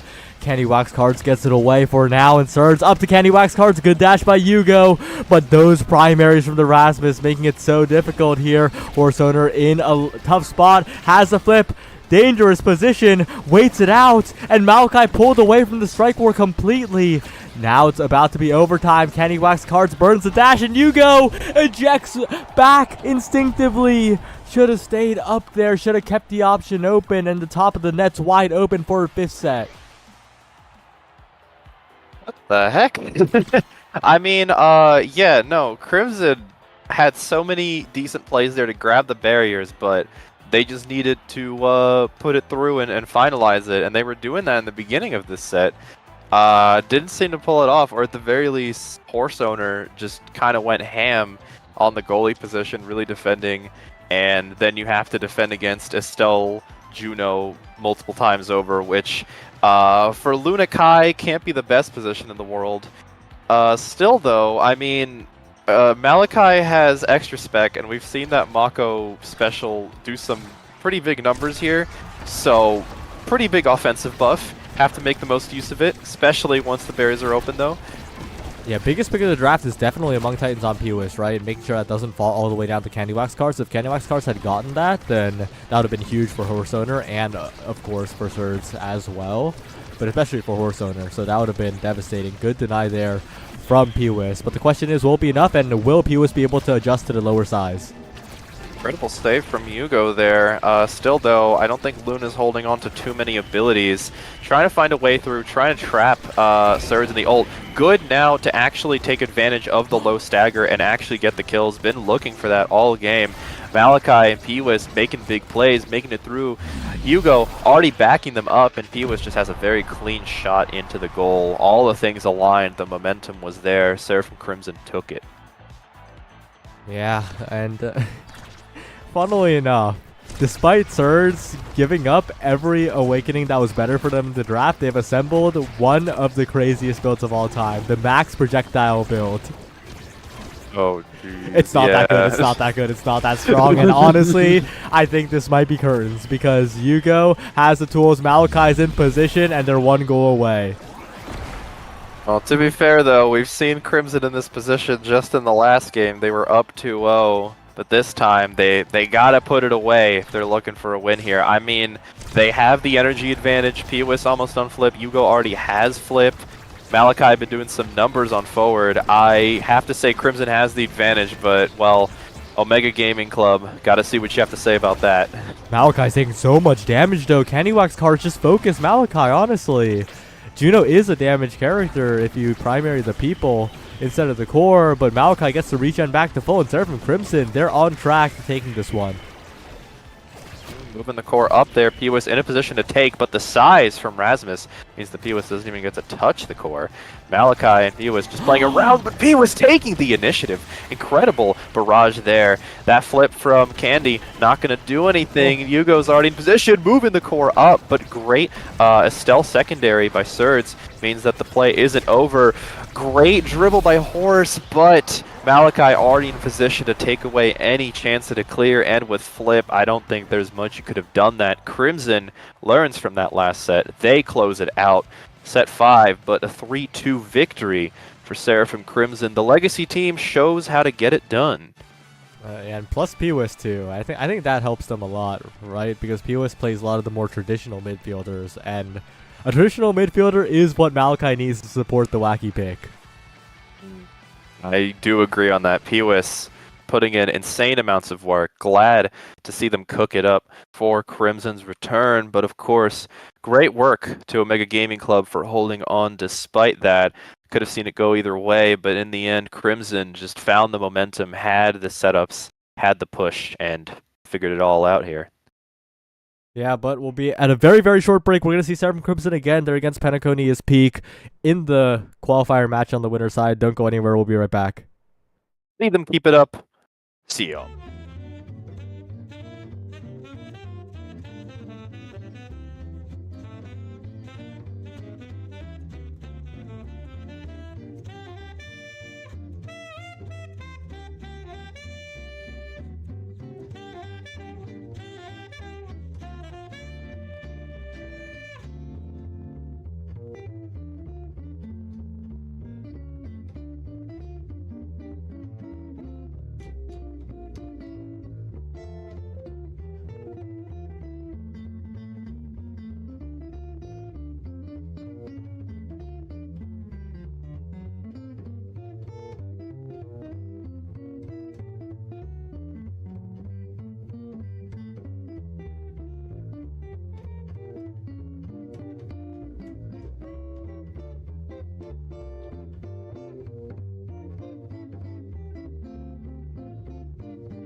Hello, everybody, and week 4, OSAS continues. It's Seraphim Crimson making their triumphant return with a fresh midfield in Pewis versus Penaconia's Peak, a group of people that we haven't seen in the slightest. This is their first appearance, and with a bunch of unfamiliar names as well, P-Flare. And all I really got going for them is the fact that Honkai Star Rail is a peak game and Penacony is peak, so big fans of that. Hey, that's something, but honestly, I'm all for, like newer folks, new young blood just showing up, making waves. I wouldn't be surprised if they had, some kind of history in the game. I'm just not aware of it at the moment. But what I am aware of is how Seraphim Crimson was looking very, very recently. We saw them manage to just kind of rock the mic, so to speak. So definitely looking for them to keep warm and keep their kind of like keep that momentum. And hope for the best. Yeah, and they're running it right back down to Taiko Temple, Hmm. which is both a boon and a sort of caveat because Seraphim Crimson, notorious for giving us all heart attacks on this map and going into a team that's a really big question mark. You're not really sure what to expect. It's a risk, but they're warm, like you said. They have the experience on this map. It's all about just keeping those nerves under control because this is your first week playing with your new midfield and you're already like exceeding expectations in a way. Right, and they started off kind of interesting because like Peony decided not to go for any ban. They're just letting it rock, which is either like supreme confidence or they have like a particular game plan they may have guessed out and they don't want to like risk bans coming out and kind of like maybe messing that up. Maybe they were watching like the last one. Maybe they said like, okay, we got a plan for like this Luna, this Kai, whoever, and we don't want them to risk like not picking these characters. Maybe it's something like that. Maybe they just fill in. Maybe they just fill in bold. Who knows? So we're gonna find out. Yeah, Seraphim Crimson running back the same team comp into a nice pair in Centauro and Aimi, and Dubu, very solid at shutting down a lane. Castellas Sparks start. It'll be interesting to see how this comes into play because every single member on Crimson has taken that Spark in comparison to only Zentaro for Penacone. Yeah, and usually you will see that kind of like happen with a team. They'll basically designate one person to say like, okay, you go for Spark build, and the rest of them will just like either play for this or otherwise just like get what they can from it and try to play spoiler. But yeah, with Seraphim Crimson all on Sparks, that's going to be a source of interest in the draft. And right now, though, it seems like they're just using it for speed because that was a quick .1. Yeah, very dominant showing so far, and already one barrier taken. Make that 2 with the Crater Maker. Great pressure and a better barrage. Seraphim Crimson, back-to-back, absolutely blitzing these points here.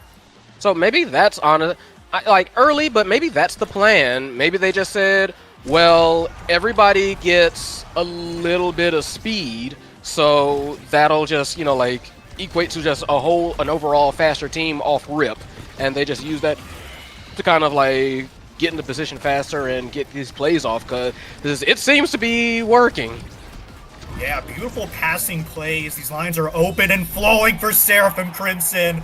And what a setup. The Tofu Fortress and the Ensnare Drones just created so much chaos, and Malachi on the winning side of it. And that is an extremely fast set take for Seraphim Crimson. And they're rewarded 2 Sparks here. Good. Yeah, really good Sparks in general for them. So, like, if they aren't, like, blocked off, which, no surprise, yeah, I wouldn't be surprised if they got, like, taken ASAP. But I am also looking for someone. I wouldn't be surprised if someone took, like, the Among Titans or maybe even, I was about to say Might of the Colossus, but nope, seems like everything's pretty stock, pretty standard. There's the Might of the Colossus taken by Zentaro. I mean, I think Seraphim Crimson just made a highway robbery from that draft. Two Oh, players absolutely. getting their second spark. Super Surge denied and taken by a character who really enjoys that speed. And even though they're down one barrier, they're keeping it upfield. They've navigated the Tofu Fortress. Two very good ults committed here just to keep that barrier alive. When they get that offense going once more, it's going to be devastating. Yeah, no, you are definitely right. Those sparks taken, they got to set them up. Gee, Yugo just cannonballed into them, and just Slenderman is out. Out and down for the count for 3 more seconds as they attack this top side, and that Crater Maker refreshing the power play onto Imi that time. Flip is denied for now, but that core does sneak by the Dubu, Oh. and my god, it's a Oh, this is- perfect pitch into the goal. This is getting really nasty really fast. Like you said, they got some crazy drafts, and they are making full use of that. Yugo is just launching themselves at this core, at these people. These is bodies. Let the bodies hit the floor. Look at that. Damage already being delivered. Yeah, a lot of momentum here for Seraphim Crimson. Penacony trying to find these clears, but P-Wiz winning these strike wars in the midfield into the ensnare drums, but it is navigated by Halal Meat. Slow playing it now as they re-attack this top side. That log going a little bit wide as the drum and bass. Good to set up P-Wiz with that barrage, and that's 2 barriers down really quickly, but an unfortunate angle. Yugo not ready for that. Barriers equalized in a split here as we fight in the midfield, but it's P-Wiz trying to make first contact. Barrage is good. Where's the flip going? Nowhere important for now, and the play comes to a close for now. Yeah, very nice interception on Yugo, trying like block clear. Master Malachi feeds it back up to P-Wiz. They try to make something happen there on that top side. Quickly blocked off by Halal's Tofu. They are trying to make something happen. This is the first open goal they've had for the entire game, and they know that if Malachi and P-Wiz end up getting a head start, it's going to be brutal. So they manage to catch that rebound. Slenderman in the right position, just doesn't quite get it. And I don't think Seraphim Crimson's too fussed about that one, but you know that Piakani is definitely wanting to ride what little highs they can get right now, because it's been brutal for them so far. They've got to do what they can, and they seem to be trying.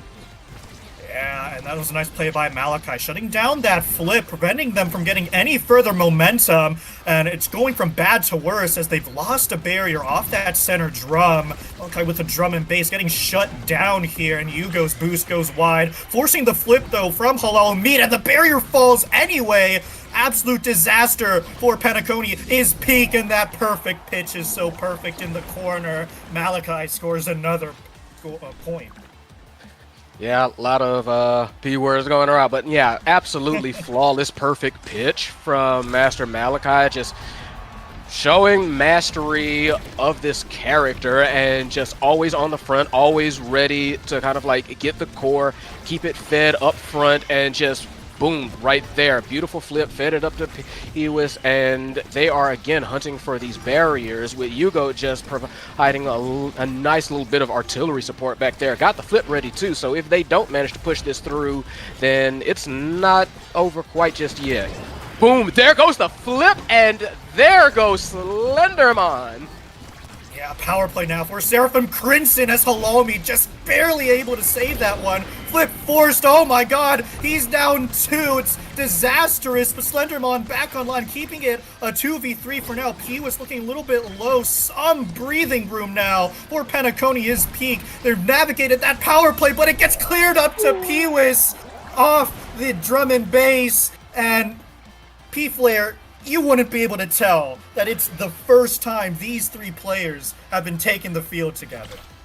Seriously, this has been honestly kind of a masterclass in just very excellent teamwork, very excellent play calling, shot calling, defending, you name it, and they've done it already, and they're getting rewarded even more. That heavy impact with how perfect those perfect pitches have been, that is going to be a lot of pain. Yeah, but on the flip side, some potent picks here coming out.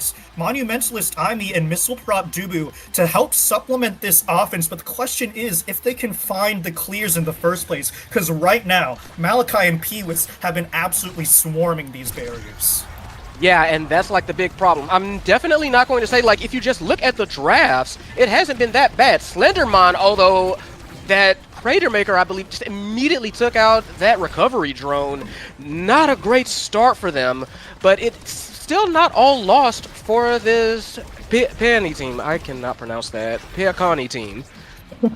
Penacony, but it's Peewis with the breakaway, Oh! winning the strike war in a barrage to boot. Penacony is P grasping at straws here. They can't find an answer, and it's showing. Look at the level disparity here. It's Yugo with 4 levels to their name, but it's to be accounted for because, I mean, they can never get this core 2 on both barriers down. It's snared from the flip. It's too much in the corner. I'm taken off the map. Hello, me. Left stunned. Seraphim Crimson stronger than ever, it seems. This might be a little bit too much for this Peacani. Wow, I cannot get that Penacony team. Woo. But it don't matter because this one's about over. I ain't gonna have to worry about that name in a short order. I say that as soon as I cast or curse them. Excuse me. That is 1 barrier down for Seraphim Crimson. They are on it trying to make that second one happen. Peewis does not want to let that happen. Halal Meat on the defense. Oh, Peewis no. tried to clear it up. Peewis caught it. Instant in. That is 3. This one is in the books.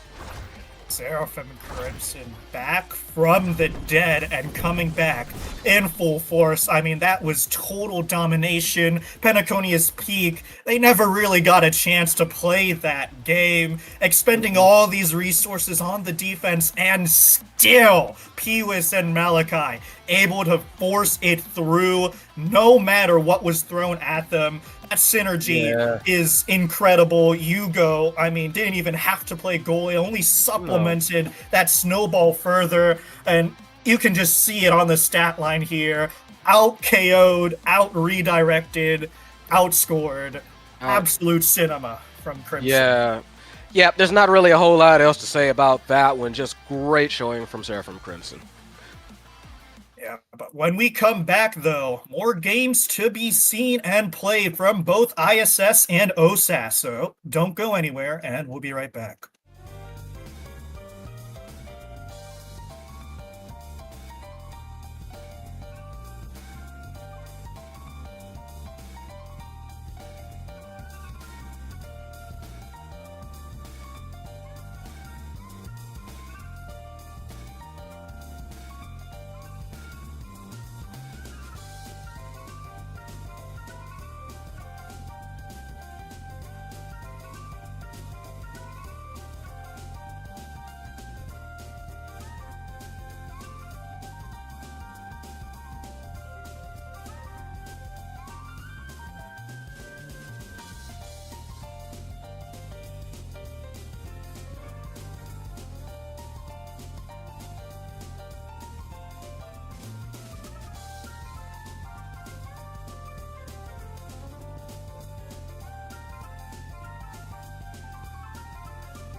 許せたから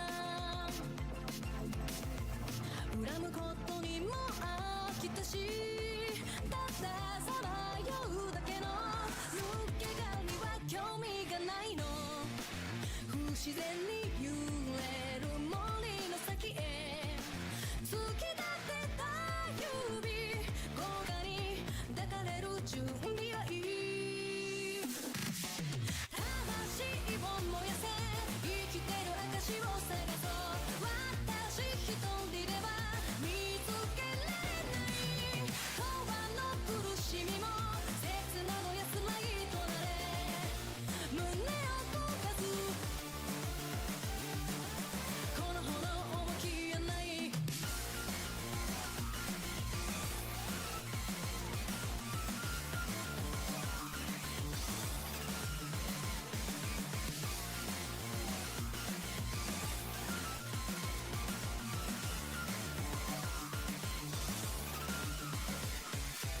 魂を燃やせ尽きない命と共に二人ならきっと分かり合える聖なる裁きが気まぐれな戯れかはどうでもいいや魂を燃やせ尽きない命と共に Hello, everybody, and we are back. Headed on over to ISS this time. We have E-Daters versus Boss, and for the side of E-Daters, none of what the players' names that we actually know them by are going to be on screen.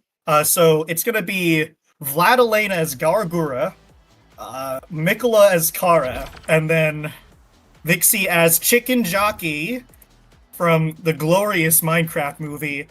I will be calling the names as I see them on screen because I already forgot. Anyway, versus Boss. This is the team my GOAT, AJ Skittles on. Fortunately not playing right now, but some names to note there. Ripstick, very confident goalie. On the Rasmus for right now, and the Conqueror. Somebody who has terrorized my rank queues and then left me behind because he's just better. So very interesting teams running it back on Taiko Temple with a Spark and Stagger Swagger start.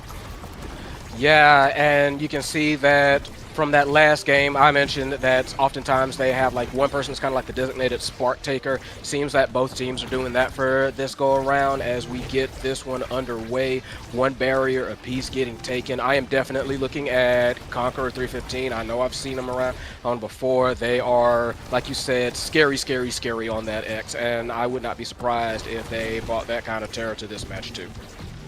Yeah, that scariness coming into full play here, right? Both barriers down for the E-Daters, and Ripstick very patiently navigating that friend fling from the Juno here. Around the world, this core is going in Chicken Jockey, the one to get it first, but that Tofu Fortress not gonna cut it. This Dubu forward's a little bit unorthodox, but it can work, right? On a map like Taiko Temple, where Mako forward is viable as well, it's all about stuffing it in the corner, but that was just an open pass line to get the barriers down and get the score topside. Yeah, honestly, just solid score. Was able to get it past Ripstick. Looked like they might have like went for the stagger, went for the hit, and weren't quite able to get it. So first point is down, and we need to see if they can answer back. E-Daters. Strong start here for Boss as they take one barrier. Ripstick working the midfield with a whiplash, but the core slips by the grasp of the Conqueror, who has a flip. A lot of things to play for here, and a beautiful clear out from Ripstick, reactivating this offense. Flip in the face! There it is! Not getting the expanse and waits out. Gargura to perfection. The Conqueror working his magic, and Angle Senpai doing the same thing with a nice pickup onto the Dubu with flip from Kara here as the core just wanders top side, but they can't hold onto it for long. All these Blobos running interference, but that is a strike second moment from the Conqueror, and they're able to equalize the score. Very nice patience throughout several of those plays, honestly. That was the name of that one, and just very nice positioning by the Conqueror. Honestly, the way that they have already been playing, I feel like Angel Senpai, very good at like positioning, knows how to like cut off angles of passing and approach already. Like, Kara's definitely trying to do similar with those slimes, with those blobs, and it's going to be like a matter of who can control this kind of like chaotic field better. off top of their head, you would say that E-Daters is a little bit better primed for that because with all the blobs. But sometimes you just gotta know how to pass. And sometimes you just gotta punch it in with the Conqueror, a beautiful bell ringer securing that second goal. And it seems like the offense for Boss here has been roaring. Kara able to sneak a barrier by through Ripstick here, but I mean, it's equalized so quickly. That core navigating into dangerous territories for E-Daters, but the bell ringer goes a little bit wide. X-Maximus not going to find its mark either as Ripstick steals the core away, reactivates that offense, and that second barrier does fall in a quick succession. Yeah, just very good. Like, I don't want to say like classic plays, just like that. Like that score, and they just know exactly what they're doing with this team. They know how to kind of mitigate that offense, mitigate a lot of that control of the field, like you said, and just be able to kind of like pass it through, and that got them that set. Yeah, and rewarded for it as well. Fight or Flight, very nice pickup, and Twin Drive going to be taken away from the Atlas while also serving to set up this X to maybe help with positioning, maybe help find kills. Always nice to have as this Rasmus gets so much larger, and whoa, wait a second. I don't think you want your brawler smaller, but this Dubu is taking among Titans a really fascinating pick, P-Flare. Yeah, that's not what I would pick for Dubu. I am curious as to their logic. Maybe they are trying to kind of bank a little bit more on both, on both the Juno and the Atlas. That's all I can really kind of think of. Maybe they want themselves to be a slightly smaller target, which is me kind of grasping a little bit, but it's what I can come up with. Yeah, but right now, that speed not coming into play here. Both barriers down for E-Daters here as Kara tries to find the pass to Chicken Jockey. But unfortunately, it's not going to pan out for them. Ripstick all over these jumps, finding the out clear sentry turret in the corner. And that expanse lasts for so long with that timeless pickup, diffusing the pressure entirely. But it doesn't matter. I mean, Bull Rush, Bell Swinger, X-Maximus, the works. Dumped into Gargura and unfortunately taken out there with the goal to boot. Very nice shot from the Conqueror. Just it seemed like they expected Gargura to kind of like bite on a particular kind of like attack or strike and just waited and then just blew both abilities at the same time to make sure that the core just kind of like flew in. And right now they're basically trying to defend against, like, honestly, one of the stronger attacks that they've managed to make so far. And with the goal open, this is their opportunity. Yeah, uncharacteristic of Boss, losing their barriers here, but it's well played from E-Daters, trying to activate this offense once more. Core just wandering off. It's the Conqueror in the corner with the flip, and X-Maximus able to secure one. Can't find the second, though. Ripstick's trying to navigate it around the Dubu, but fortunately for him, Chicken Jockey can't score it on him. Bob's raining down, can't beat that core flip though. And although they still have one barrier standing, they can't find the score on this Rasmus goalie. Core going every which way. Sentry turret in the midfield, and that's a flip moment from Chicken Jockey. Not pulling the trigger just yet, but will do so millimeters from the goal, and that's why I'm hard stuck flat. But I have to admit, yes, that seemed like it was a bit of a dicey situation. It was like, oh, why didn't you flip there? And immediately said, and that was immediately answered. This is why I didn't flip there. Wanted to make sure I had that flip and into the goal, and they are rewarded for, again, that patience with being able to equalize at least once in this match. It's been very, very good start for them so far for this set. Yeah, but E-Daters able to equalize here as they re-attack this top side. Conqueror standing in between the passing lines, but it gets around him. And unfortunately, Chicken Jockey, the Summer Assault, put him in a bad position there still. Working this bot side! And that's so much size on Rasmus. Pendulum swing taking out Kara. Power play now for Boss, but a nice flip from Garagura, able to stuff out some offense. No, not really, as they re-stuff it into that corner. Conqueror is staggered here, but no kill pressure, and it gets fed to him with the X-Maximus. No clearing that.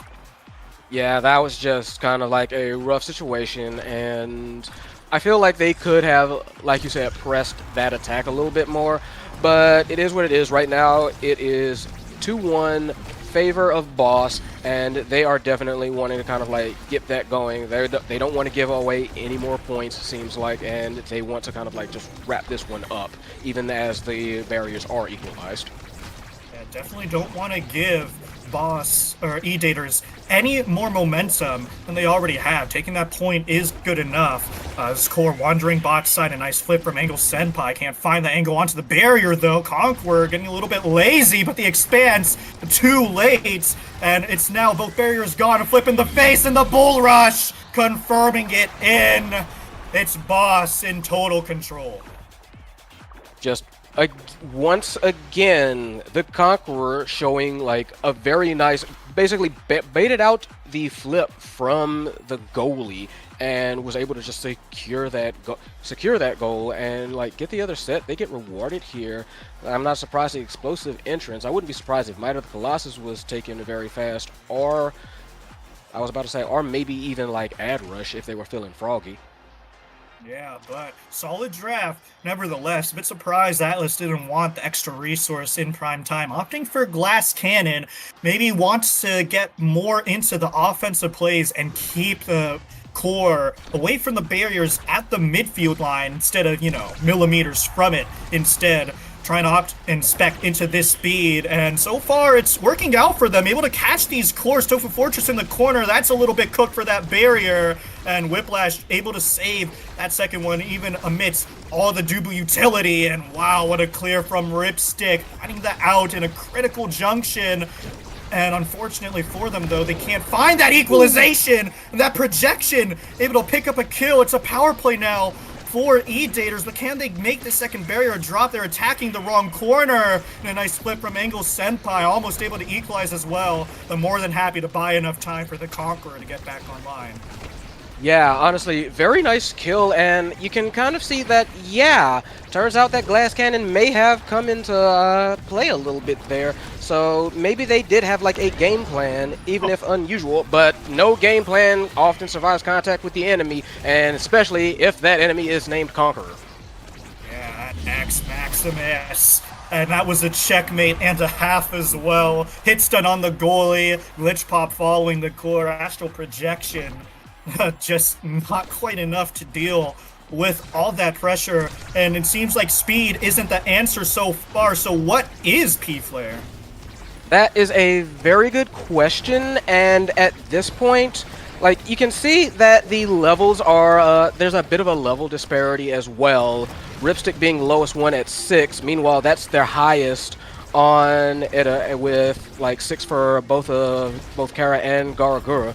So keeping that in mind, I would actually say like the weakness maybe just instead of speed, go for straight damage. They have had a little bit of luck with being able to display some sort of being able to like execute some sort of like damage plays, but that's all I can think of like right now, because the passing is very good, the defense is great from Boss, and they have plenty of offense of their own. So yeah. Right, it seems like this Juno Dubu, who want to stuff this core in the corner, is getting outstuffed by X-Imi, and so that fundamental game plan isn't working, and we're seeing the devastating consequences of it. It's set point, match point for Boss here as Chicken Jockey gets taken around for a ride. It's Kara keeping the core upfield now, buying some precious seconds, but it eventually is cleared. But a nice friend fling, buying just a little bit more time, and Chicken Jockey back online. This is a strong showing from Kara, their strongest yet, but that Tofu Fortress save Dubu. It cannot cover enough space, and Garagura just lets that barrier slip. Disastrous for E-Daters on their last limbs here, their final breath. Chicken Jockey in a 1v2 can't find the angles, locked in an animation. Sentry turret, the clears found every single time. That's a lot of damage that's built up onto that Dubu. Trying to re-attack this bot side corner now is E-Daters, but again the clear is found, and it's Angle Senpai able to capitalize with a beautiful cyber swipe, and Boss in control from start to finish. Yeah, this was again just a very strong showing of teamwork, of capability, and just honestly being able to kind of like outplay the other team. We saw that there were several occasions where E-Daters just were making some like questionable decisions, whether it was either in draft or just in terms of game plan. A lot of curious attacking angles, and I feel like it wasn't quite the answer for a team quite like Boss. Yeah, they just did everything a little bit better looking at this stat line. But that's it for this match. When we come back, there's another qualifying match for both ISS and OSAS, as well as a third place tiebreak for OSAS. So don't go anywhere, and we'll get right back to you. Yep.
Hello, everybody, and that was our fastest intermission yet. We got the other side of OSAS finals here, and it seems like it's the week of Taiko Temple versus Spark as 2.5 players try and take down Chikara Unk. Yep. Right now, we are looking at some we have been looking at some very fast games. We need to see if if this one is going to like keep up the trend. We have JP Mac goalie on that vicious vice, Membrane on that X again. We are getting another repeat of the X. We are getting another repeat of the IME via Shadow Rays. You've seen this before. You will see it again, rest assured. The question is, can it be dealt with via Chikara? Yeah, and I'm a little bit puzzled at the draft for Unks here. I'm thinking it's either a now or a Estelle goalie, but in a face of so much stuffing power and so much damage, not quite sure if that's the play, but there's stronger core control to be sure on the side of Unks, so maybe the plan is to try and navigate around the damage by just positioning that core in, you know, sneaky ways and making sure that their abilities are used to redirect the core and not to KO them. Yeah, and honestly, with this start, it's looking like it's going to be kind of like a slugfest game, especially when you look at what everybody has. You've got like Spark Strength, Pummelers, Vicious Vambrace on that Zentaro, who is already trying to work their magic. So yeah, I can definitely see this one being fast, fierce, and painful. Oh, definitely, but so far, Chikara Unks, they were able to hold on for a little bit there, but it's disastrous with the Sentry Turret and the Thunderstruck TP. Both barriers falling in quick succession, but TF2 Nub trying to equalize with the Yoni's Blade, not going to do it with that flip from Egress, though. Still holding on to that core, but that slice and dice not long enough, it seems. And Zane, with all the cooldowns in the world, can't quite find the angle with the core, but it gets fed to him once more, and Mandrake, completely out of position, couldn't save it with the piercing shot. Yep, little bit too fast on the trigger, and Membrane kind of like let it come up to him and just like, oh, you're gonna fire? You're gonna fire? Okay, cool. Pop right afterwards. Very nice on that play, and it's going to be on them to kind of like answer back. But yeah, that's a solid start. But we need to see if they can hold that up. Chikara Unks roaring back with a vengeance as Boreas gets taken for a trip. Unfortunately, the barriers equalized in a heartbeat as well. Mandrake letting him slip by, and it's TF2 being patient in the corner, holding on to the core with the Oni's Blade, and they can't finish it off. Good defense, or should I say missed opportunities from Chikara Unks, but that one is not missed. TF2 Nub striking second and sending it right through JP Mac. Yeah, that was a little bit of a standoff there for a while there, a little bit of a 2v2 standoff, but yeah, it was Chikara Unks that managed to come away with a point for that one, and you can already see that they do not want that to go unanswered. Insane immediately trying to like charge in, and already TF2 no, they do not want that to happen again. Already near perma-staggered for a while. Yeah, but TF2 Nub, wise to take the Vambrace here. That survivability paying off. Able to keep himself alive and in this prey as more and more damage gets dumped onto him, but the core still attacking this top side. And that's a nice threading of that needle. TF2 Nub makes that second barrier fall, but Insane responds with a barrier and a kill to boot, showing him up a little bit. But an out clear is found here. Slow playing it back top side, and that's an X Maximus popped in the face of Estelle. It's over at that point, and that goal is found. Honestly, very nice hold for a little bit for Chikara, but that offense just started to get a little bit too much. TF2 Nub, like you said, those Vambraces coming in very, very handy, but at the end of the day, X is X, and if he can't kill you, he'll kill your teammate. Exactly right, but a nice rush from TF2 Nub and a supernova gone awry. These both barriers fall, and as I say it, that center drum giveth and taketh away as a bounce gets both of Chikara Unk's barriers. TF2 Nub with a flip in the face of JP Mac! And that's good enough for an equalization of points, 2-2 apiece.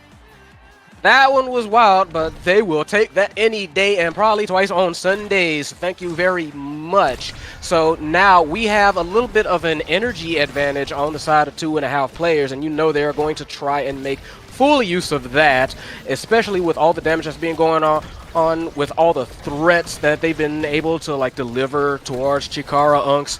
It's not getting any easier for them, but they have been holding on, so very much props to them. Yeah, nice piercing shot, finding the clear, and it's in the hands of TF2 Nub, who's been so capable. Sever Swipe to interfere, that passive going to waste a little bit, but that flip is forced just to find it up to Insane, but Boreas there to intercept, and it's into that topside corner. Dangerous position, dangerous territory, but layered strikes find the save for that second barrier, and right now it's a little bit of a reversal. It was 2.5 players with a dominating offense, but they can't find this clear to Insane, who's just sitting around looking pretty. Mandrake playing very proactively, preventing it from getting it to Insane, but JP Mac with a little bit of a blunder, wasting his flip at an inopportune moment. Red core now, we've reached overtime, and that's so dangerous in the face of this Vice who can't hold on to that second barrier, and now it's Chikara Unks roaring back, but Insane, Bellringer going a little bit crazy, still able to find one barrier though, and right now we're in a little bit of dead space as the core is yellow, but that EI rush, that Oni's blade,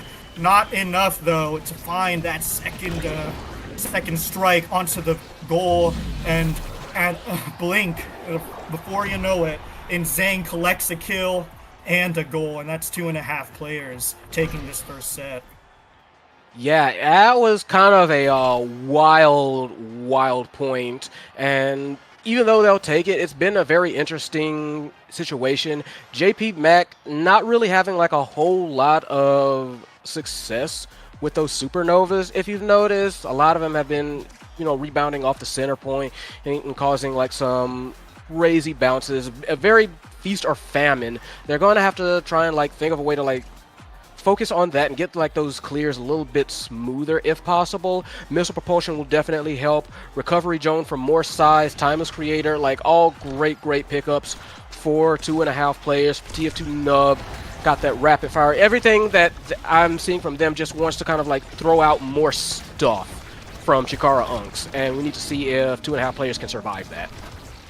Yeah, and right now they're doing a good job, 2.5 players attacking this corner, but Chikara Unks, their defense has been impeccable when Mandrake is locked in, and right now, they certainly are. One barrier fallen for 2.5 players as they work this top corner here, clearing the strikes. TF2 not blundering with every strike, but able to find the one that matters onto the barrier. It doesn't matter how you do it as long as it gets done. Mandrake slow playing it around this huge X. TF2 Nub whipping the flip though. A little bit too slow on that trigger, and that's a huge sigh of relief for JP Mac.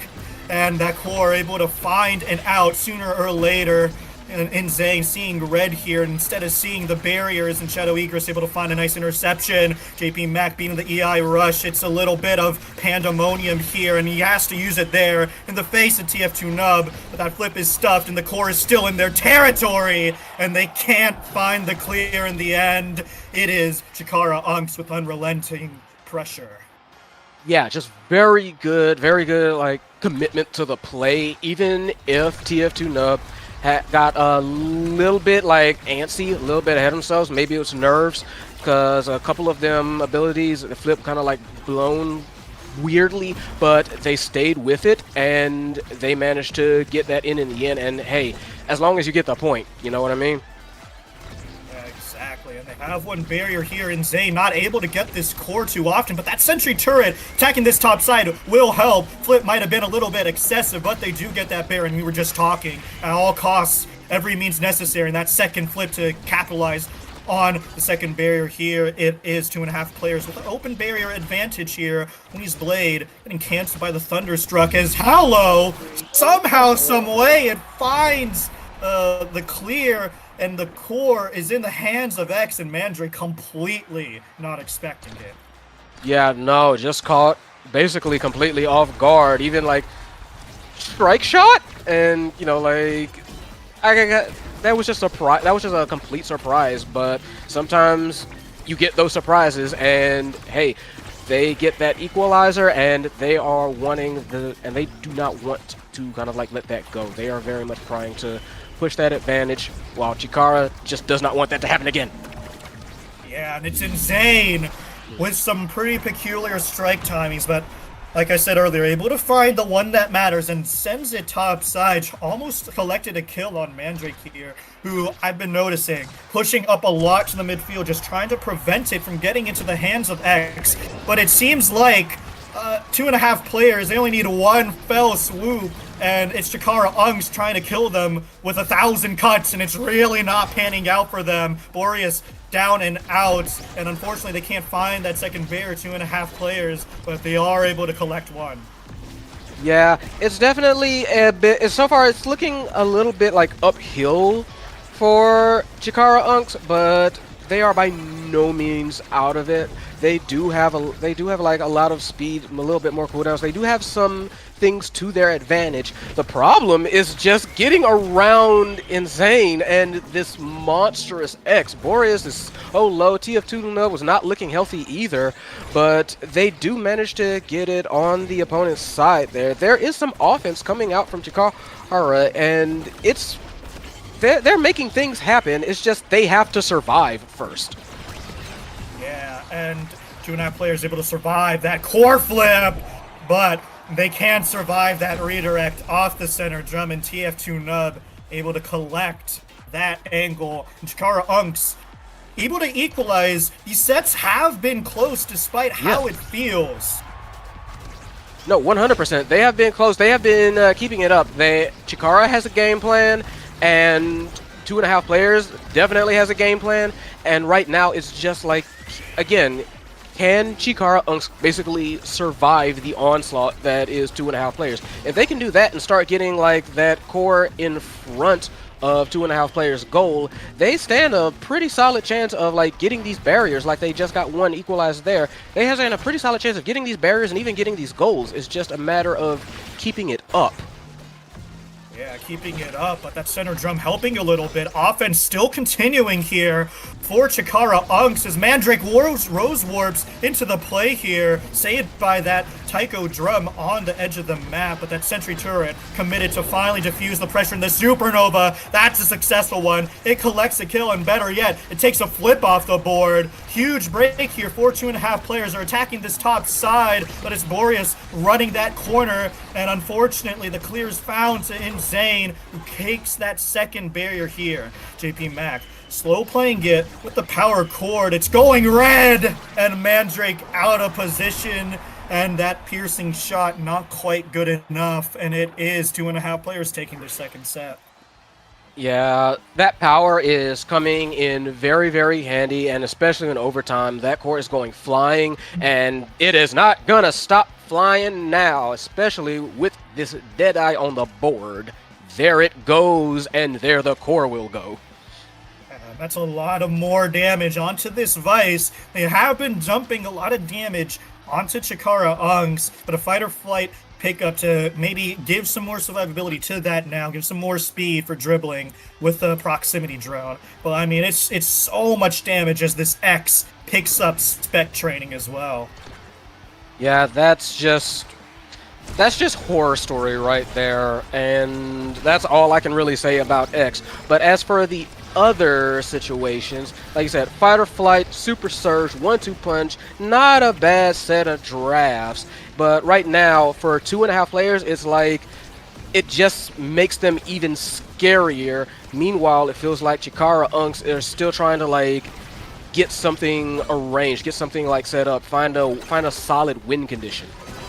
Chikara definitely picking the pieces up here, though, as they're able to find the second barrier, but Boreas looking a little bit worse for wear. Still winning the strike wars in the midfield. A flip is good to set up Insane, who also collects a kill onto Boreas. It's Mandrake stepping up, trying to be the hero. Nice passive from Zentaro, and we're just going to slow play it in the center, but it backfires completely. Mandrake there. A bit of a question as to why they wouldn't play top side, anticipating the cyber swipe. But regardless, TF2 Nub is plan thwarted by a cyber swipe from Shadow Egress. Yeah, sometimes you get into like those little standoffs. It's like, okay, are you gonna? Basically, you're saying I am very confident in my reactions, and sometimes they say, all right, bet, and they just mollywop you. Like that's just what happens sometimes. Like there. Mollywopping, definitely the word of choice for that second point here. And now it's 2.5 players, set point, match point, and one barrier already taken off. It's a rough situation for Chikara Unks, but they have it within them. to keep fighting. They've taken 2 points off the previous sets, and they have the core in a nice spot, able to equalize one barrier, but the question is, if they can find the other, that Slice and Dice is able to do so. A nice Oni's Blade here, but can't find the passer to follow up. But a nice redirect with Mandrake setting TF2 Nub up, and they're able to steal away a point here at B-Flare. Yeah, like there's definitely flashes of like some really good plays on the side of Chikara Unks. It's just a matter of being able to like execute consistently. They have plans, they have like situations where they could have advantage, but they're not playing aggressively for it. Like you said, like you've been saying, they've been trying to like slow play it a lot, trying to kind of like fake out 2.5 players, but 2.5 players is just going, oh, if you're gonna sit there, we gonna just take it every time. We just gonna come at you. And they seem to like constantly be expecting them to not go for it. Yeah, and I mean, it's just a complete lack of coordination from Chikara Unks. Their streaks of brilliance, not enough to deal with the coordinated, continuous pressure from 2.5 players, and that failed Rose Warp seals the deal for them. But it's not over. Their story will continue. It's a 3rd place tiebreaker when we come back, because unfortunately the other ISS match has started. So don't go anywhere, and we'll be right back. Yep.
Hello, everybody, and we are back with our final match. Final chance for qualification. No more qualifying weeks after this one, and it's going to either Penaconia's Peak or Chikara Unks.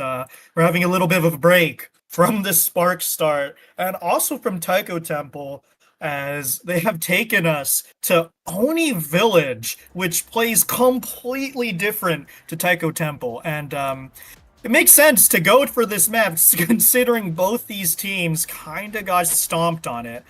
So a little bit of a change of pace, a little bit of breath of fresh air as we head into Oni's Village with an ad rush and timeless start. Yeah, definitely going to have a bit more room to maneuver, a bit more consistency on how the core is going to be hit and where it's going. Neither team really seemed like they wanted to do a ban, but that Mako being like, no, being shook in it, no, no, no. So right now, what we're looking at with these two teams is basically who can kind of straighten themselves out and trying to figure out like what their game plan is and how they manage to come back from, like you said, they both kind of got stomped, and that's going to do a little bit on their morale, but this is their last best chance. So at this point, they are going to kind of have to find a way to shake that off and execute as best as possible. On Oni Village, that'll allow for like that to happen a little bit smoother. Yeah, and a little bit of interesting picks coming out here. Juliet, not really a common brawler on a map so open like this, and as well as the fact that both these teams opting for a range goalie instead of a melee goalie, because on Oni's Village it's just so easy to lock down one barrier with melee goalie, but Mandrake letting that second barrier slip by as an unfortunate jump cost them that second barrier. Yeah, I can kind of at the very least and figure that the reason they both went for range is because they really don't want to be on defense. Both of these goalies have had some issues holding like barriers. Although with Oni Village, I don't feel like that's as big of an issue, but I can understand them being a little bit shaken and not wanting to kind of like risk it. So they want these ranged goalies to kind of anticipate that and have a little bit of range before they have to like get close up, kind of like push their team's offensive more, kind of like what happened there. Yeah, it's a nice EI rush from TF2 Nub to beat out Hello Meat's Strike Timer, and it's an interesting overtime situation there. That core going red played a huge factor, and that's probably what's going to make or break these teams. Can they react to that core speed? Can they react to that pressure? And right now, Chikara Unks not quite able to do so, as not only do they lose both bears, they lose a man as well. Yeah, that was just not very great timing, but a little bit of weird positioning allows Chikara Unks to at least get a barrier, but that doesn't last very long. Penaconi managed to get possession once again, equalize it up, just kind of like a dash straight through shot. So yeah, this one is already looking similar in some ways, but also very different. Yeah, with a pickup on the kill on Boreas, energy decidedly in the hands of Penaconi's Peak. But unfortunately, they're on the receiving end of some nasty pressure. Sentry Turret trying to defuse the situation and does so successfully. A nice barrage to buy some seconds, but there's one flip committed, trying to get something started, but a sentry drone just shutting down every forward opportunity there. A nice dash from the Centauro. So much panic, but all three flips are committed, and that is a man down for Chikara Unks. One barrier to equalize. That's the easy one. The question is making the second one fall, and the dash punch through Mandrake will do just that. It's Hello Meat in the topside corner, keeping that play alive, and it's Tacoma covering that with Glitch Pop as well. Very well played from Penaconi, using their flips and their pressure to the fullest. Yeah, like at this situation, we've said it before, but you've got to kind of do what you can to get these goals. If you've got to burn the meter, then you might as well, because at this point in time, it's very clear that the defensive capability is there. but it seems like both teams are a lot more focused on offense. Look how forward up that, like, say, Mandrake is pushing. They are not that worried about like keeping that barrier safe. They want to contribute to the offense. Yeah, but it's Slenderman dribbling that core with a nice pass to Coma. Unfortunately, it is intercepted. Really good showing here from Penaconia's Peak thus far. Nice clear top side, but it's Mandrake covering everything here. Goalies in the play, in the offensive play here. It's 2 flips now for Chikara Ungs. Probably he'll have to use one just to get this first barrier down. Sentry turret is offline, but neither forward choosing to flip here. Around the world, this core is going, and nothing is really happening with this play here. And it's Slenderman with just 1 strike able to make that barrier fall. There's Boreas trying to get something started with their flip, but it's Halalmead covering it, and it's a nice dribble play from Slenderman, but a bit of a weird dash punch. And although this barrier is holding for Penaconia's Peak, as I said that, it's a nice flip from TF2 Nub. Team really coordinating the finishing touch too well. Yeah, no, this is a bit of a struggle for both teams to kind of finish off a point and get, like, not just the barriers but get past the defense. And I think part of that really is just kind of their offense is what they're so focusing on, but they're just trying to kind of like get these basic passes, get these plays even out. That's causing them to kind of like have a very straightforward method of attack, and that's what's causing like these kind of like longer points. Although that one did go the way of Panacani. Yeah, Pangolia's Peak taking the first set here. It's really just missed passing opportunities, but with these awakenings, maybe tried to cover more ground individually is the answer with an aerials pickup for this guy. But also a lot of solid other choices as well. 1-2 on either of these brawlers, something to look out for. Yeah, definitely. I mean, even Reverberation, just to kind of like get a little bit of defense there, that gets taken by the Ami. Built different. I was hoping that somebody would probably start a Spark build, and it seems like that's going to be the Juno. So definitely something to look out for if this keeps going, which it has every possibility to. And it's going to remain to be seen, though, if Chikara Unks can kind of get not just this offense going, but kind of tighten up their defense, because that has been a bit of a weak point of theirs for so far in this match. Yeah, relatively tame draft means that it's individual skill leaving room to shine here. Boreas making out like a bandit with their life. That dash punch should have been lights out for them. A little bit of miscommunication, and that cost them a barrier with the eject button. Running interference now is Boreas into this Slenderman, into Juliet. And they're able to find the clear here. A lot of slow play. There's no really coordinated bursts happening here, but as I say that, it's Mandrake covering the out with a nice jump and friend fling. Halalmead so fast in the goal box, though, able to find that clear eventually, but it gets sent right back to him. It seems the story that neither of these teams were able to hold onto the core long enough to really get something started, and that's why this core is just traveling back and forth across the map so quickly. Yeah, like Halalmead with that aerials definitely has a lot more range to them, a lot more speed to them, basically allows them more map control, but sometimes, yeah, that's just not relevant sometimes just because of like the offense and the positioning that's been coming out of these teams. It's been curious, to say the least.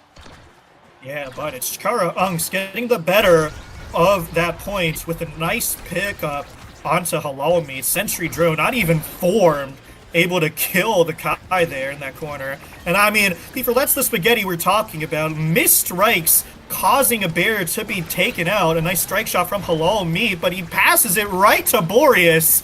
I mean, it's these mental errors that are really going to cost these teams, and they need to tighten it up, not just for this match, but should either one of them qualify.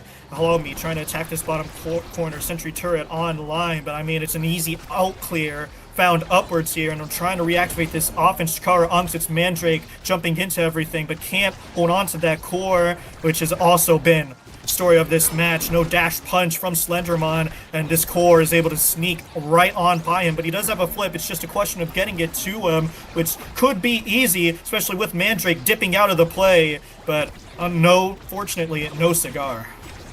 Yeah, a lot of opportunities that have been presented on both sides to either like get a KO, get some sort of like passing sequence going, and it not quite happening, not being recognized. A lot of positioning that is being suspect. A lot of meter. I would say the meter usage has been something that has been somewhat positive, but for the most part, it's just been a lot of strange decisions one after the other, and a lot of it is going to need cleaning up. Like you said, for third place, if they do qualify, the other teams are going to definitely be watching these tapes and seeing what they can do. Yeah, but Chikara Unks showing their prowess with that last point, a beautiful power play. But in this situation, we are one barrier apiece. A nice flip from Mandrake, waits out everything. Beautiful discipline, but Penacony is compensated with a kill, but Mandrake stepping up into the play, able to evade the dash punch as well. That's an awkward flip angle from Slenderman, and the power play still continues. Passing plays, not quite able to find their mark, but that strike shot will. Nice opportunistic play from Halal Meat there, and a nice setup as well from Slenderman, still holding on to that core. Longest possession we've seen from them yet, considering they're only level 5. Unfortunately, can't find the finishing touch there. Nice Giga from Halal Meat. It's into the hands of the Brawler, but Mandrake positioning very nicely there, and the plays are being killed relatively swiftly for both teams. Yeah, the defense getting a little bit better on both of these, and as soon as I say that, wild shot, jump, Mandrake just kind of like jumped in, got the right angle. Halal Meat couldn't get to it. Sorry for the commentator's curse, but it is what it is. Yeah, and another relatively tame draft, it seems, but if this Juno takes Deadeye, that's going to be a treat. That is hot shot at home. Opts for the Spark scaling, though, which can't fault them for that in the slightest. And the rest of these picks, though, I mean, size or damage, pick your poison. Yeah, that's really kind of like what it is. You see the Army does take specialized training, which, great. I'm looking also like at that Deadeye, which a bit surprising, but they have aerials as well. I can see the intent, I can see the vision, but in general, like you said, fairly tame. Some interesting pickups here and there, but this is still very much a individualist game, so to speak.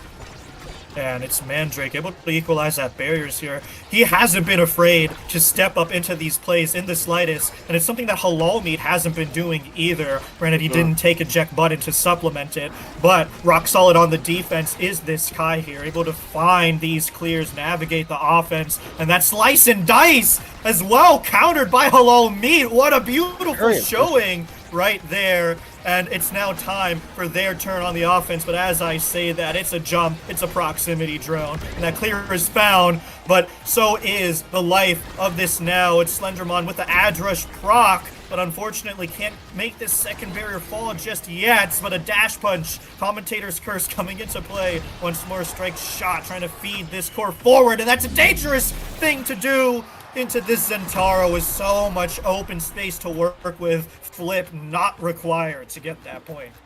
Yeah, no, Zentaro with space, he has like 5 different ways to mix you up, and that is just kind of like a horrifying prospect no matter who you are. So relatively unsurprising. That Giga Blast going out, though, Kai may have gotten a little bit shaken by that point. Can't let that happen to him. Giga Blast went out a bit early, but they do manage to equalize that with the barriers. TF2 Nub trying to make that 1 for 1 for 1. There goes the second barrier, and they had an opportunity briefly. Piacone trying to prevent that opening from happening, but yeah, flip to goal. Very nice from Chikara. TF2, no, I'm not gonna lie, sauced Halal Meat there with the barrier take, just awaiting, beating his strike time, then the patience for the Kai utility. Seems like we're going to head into a bit of a break here as Slenderman down and out for the count. But the players, I think, are getting extremely warm now with the way they've been playing. A little bit more coordination happening.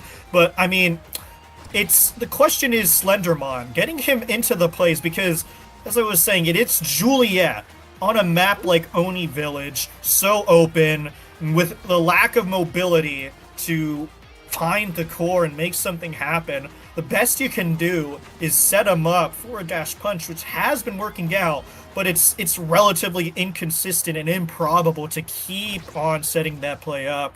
Penaconia's peak going to need to find some way to break the defense that doesn't rely on that combo if they want to make something happen.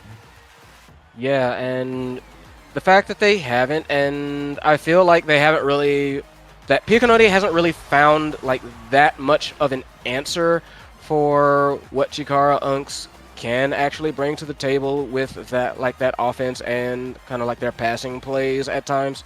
I feel like that's going to kind of like be their downfall should this keeps going, and it's just a matter of being able to kind of like you said, they've gotten warmed up.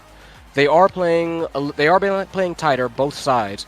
So it's probably going to come down to who makes the least mistakes, which I've said that several times, but it's important to restate for a reason because everybody makes mistakes. Everybody's going to, like, nobody plays absolutely flawlessly. So it's just a matter of being able to recognize when you have these mistakes and how fast you can correct yourself. Right, and since it's overtime, both Bears gone. It's so zany in the field. Very quick work after the disconnect here from Penacony, and they roar back into this, taking their first point of the set. Yeah, a little bit of a wacky goal there, but is what it is. What was also wacky was that clear that kind of ended in an own barrier, it looked like. TF2 Nub still definitely trying to like take advantage of it, trying to lay on the damage even as they themselves are damaged. So yeah, this one kind of got like a little bit wild real fast in some very interesting ways. Yeah, and that's Halloumi clearing right into the Zentaro dash. Rare blunder from him, who's been looking so solid, and that's a flip, beating out the sentry turret, finding the timing, and TF2 Nub making quick work with that pass. And Chikara Unks, they take this set going up one, and the question is if they can find good awakening pair, and that's Zentaro with the dash awakening. So the answer is undeniably yes. Yes. Yeah, you can see like explosive entrance, extra special, or even like missile prop Castellas. There's a lot of stuff here for like the Now and the Juno. Now takes stacks on stacks, common pick for them. So yeah, what I'm definitely looking for from Chikara Unks is basically stuff to like let them finish this fast. As you can see, like Penacony is trying to kind of like bully their way back into it. More ability, basically like more abilities, cooldowns, all that kind of good thing. But yeah, Chikara Unks definitely is trying to like kind of like wrap this up from what I'm seeing with the graphs.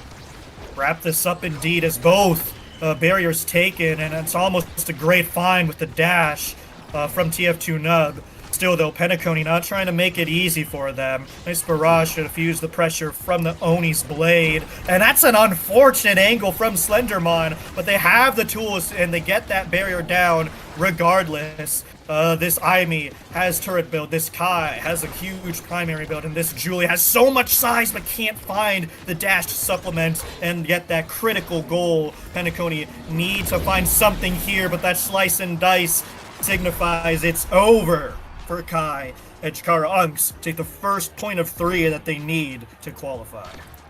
Yeah, honestly, Halal Meat has been caught in the back of the goal box a number of times right now. Kind of just sometimes unfortunate positioning and sometimes just flat out caught. Just wasn't expecting the assault to come their way. And they are trying to answer back very quickly. Those barriers went down very fast for Chikara Unks, and there goes the goal. So very nice response, very fast, but they're going to need a lot more than that because they're down a set, even though they managed to tie this one up. Yeah, slipping it by the Juno jump, but they have the builds to do it. So much size on this Julie, that turret build I was mentioning. And that's a nice dash punch to confirm that first barrier. Tacoma winning the strike wars, trying to feed it forward to this Juliet, but TF2 Nub omnipresent with all these dashes, cutting the situation in half, forcing Slenderman to fall back, which is never a good sign. But looking worse for wear here as Chikara Unks try and slow play it, and that's a flip to confirm the kill. Well spent from Slenderman because Intaro had his, so even though this dribbling play is good from Boreas, it's still a power play, and Mandrake goes awry there, but able to TP right back in time and deal with the sentry turret. Yeah, Boreas nearly getting taken out. Flips burns that for their life. But right now it is Chikara Unks who are on the attack. Pig Honey trying to like defend, can't quite get it there, and now it is open goal for Penacony. And even though they do have like a barrier, it's going to be, I don't think it's going to be like very easy for them to get through this like defense. I say that as that second barrier gets taken. So hey, commentators curse. Whoop! Yeah.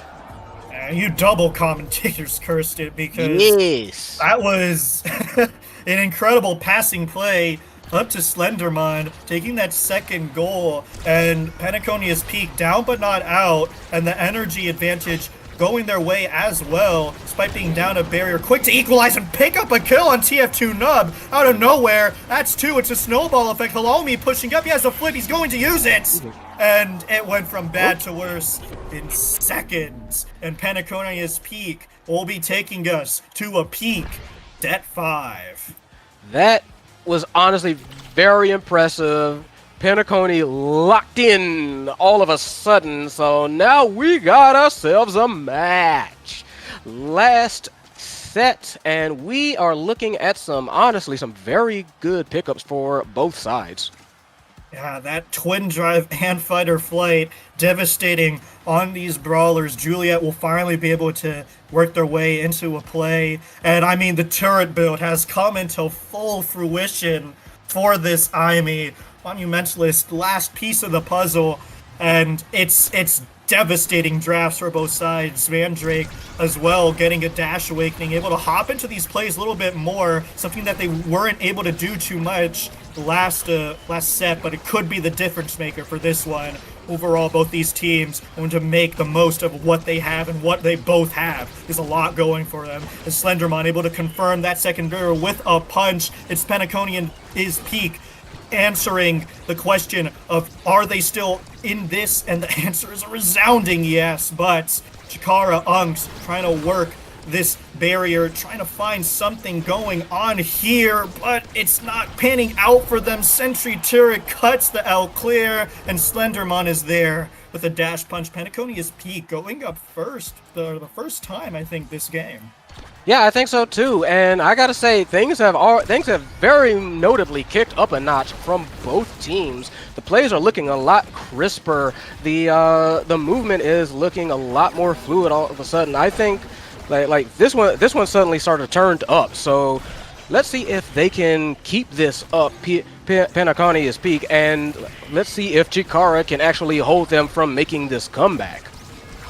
Yeah, but as we were saying earlier, down but not out for both of these teams. Chikara Unk able to equalize in the way they've taken the barriers so swiftly. TF2 Nub looking a little bit worse for where Boreas' flip gets stuffed out as well. The defensive prowess from Penacony, very, very good. Every single option being expended here, and they can't find anything for it. Now that's one barrier gone, and almost a life being taken as well. But still, Penaconia's peak holding on, some beautiful saves, some beautiful clears, and both barriers fall. They're rising from the ashes. Penaconia's Mandrake swoops in like Superman, and that's a hero kill from TF2 Nub. Oh my goodness, it's a power play now for Chikara Unks, and that second dash twin drive being very clutch. TF2 Nub secures that second goal. Close First call goal. both sides. Yeah, no, that was the first one. Yeah, like I said, this one got turned up. Close calls from both sides. Tacoma pulling out some very nice angles with that turret, trying to lock things down, get that offense going, and they get one barrier for it. Flip goes out, second barrier goes down. Slenderman's got a flip. This is their opportunity. They are trying to get that core up in front of the goal. Chikara Unk's trying to say no, but Penacony says, no, we peak! Yeah, Penacony certainly at their peak right now. Match point for them. Damage has been flying. The barriers as well. Bodies to boots. Everything going their way right now as they are able to find the first barrier here. But the big question is the second. And a whip flip from Slenderman going to be very dangerous for them. That's a lot of their momentum gone in an instant as we're keeping the corner offense alive. It's Mandrake jumping in, and that's so huge. That second bear taken in an instant here, but the clear is found eventually. But Slenderman, no help from the midfield just yet, and dash plunge goes a little bit wide as well. It's a rare blunder from Hello Meats. Whiffs the strike shot, whiffs the barrage, and ladies and gentlemen, we have a set 5.5 barn burner on our hand. Yeah, not the time you want to miss your strike shots at all, but Chikara Unks gladly take that one. Set 5.5, turret goes out, does get blocked. That nearly was a guaranteed barrier, and they said no. Barrier taken of their own. Chikara Unks got one, got two. Chikara Unks trying to wrap this one up, trying to say we still got it. Along the meat, hero play, one person down, power play for Penacony. It is near the goal. Cody Blade flip goes out. It doesn't quite go in. Penacony throwing everything at the wall. Nothing is sticking. Chikara Unks trying to do the same to them, throwing everything out at them. Flips are going out. Oh, no! Kills are going out. Penacony, this is their opportunity. Mandrake has to pull off the save of a lifetime. Tries to glitch pop it in. Doesn't quite get it. Tacoma trying to find a pass. They get one. Offense goes out. Oh, Cyber Swipe goes out. Nothing for it. This got turned up real fast. Look at this going back and forth. Hello me with the defense of the century all of a sudden out of nowhere. Oh, take a breather, P Flare. It's not going to close anytime soon. Huge opportunity. Caster's Curse. Oh my god, it was back and forth for that point. To be sure, power plays being found. Both barriers were down so early into the point for Penacony's peak. But before I said it, it is them roaring back, taking both. Slenderman was finding kill after kill, but the defense rock solid. When it was Boreas out, TF2 Nub able to step up to the plate, and when he was out, Boreas stepped up as well. Oh, cinematic play for that last point, and it's heartbreak for Penaconia's peak. Their shot into the finale taken away, but it's well deserved from Chikara Unk, getting everything together when it mattered. And what more could you ask for a final OSAS qualifying game? Yes, both teams just, I'll admit it, the first set kind of slowish, second set kind of slowish. Last one they were like, all right, let's lock in. And boy, did they lock in. That was great. And Chikara Unks able to lock in their spot for the OSAS finale. But unfortunately, that is all we have for you this stream. Too soon, signing off with P Flare. Thanks for joining us. See you later.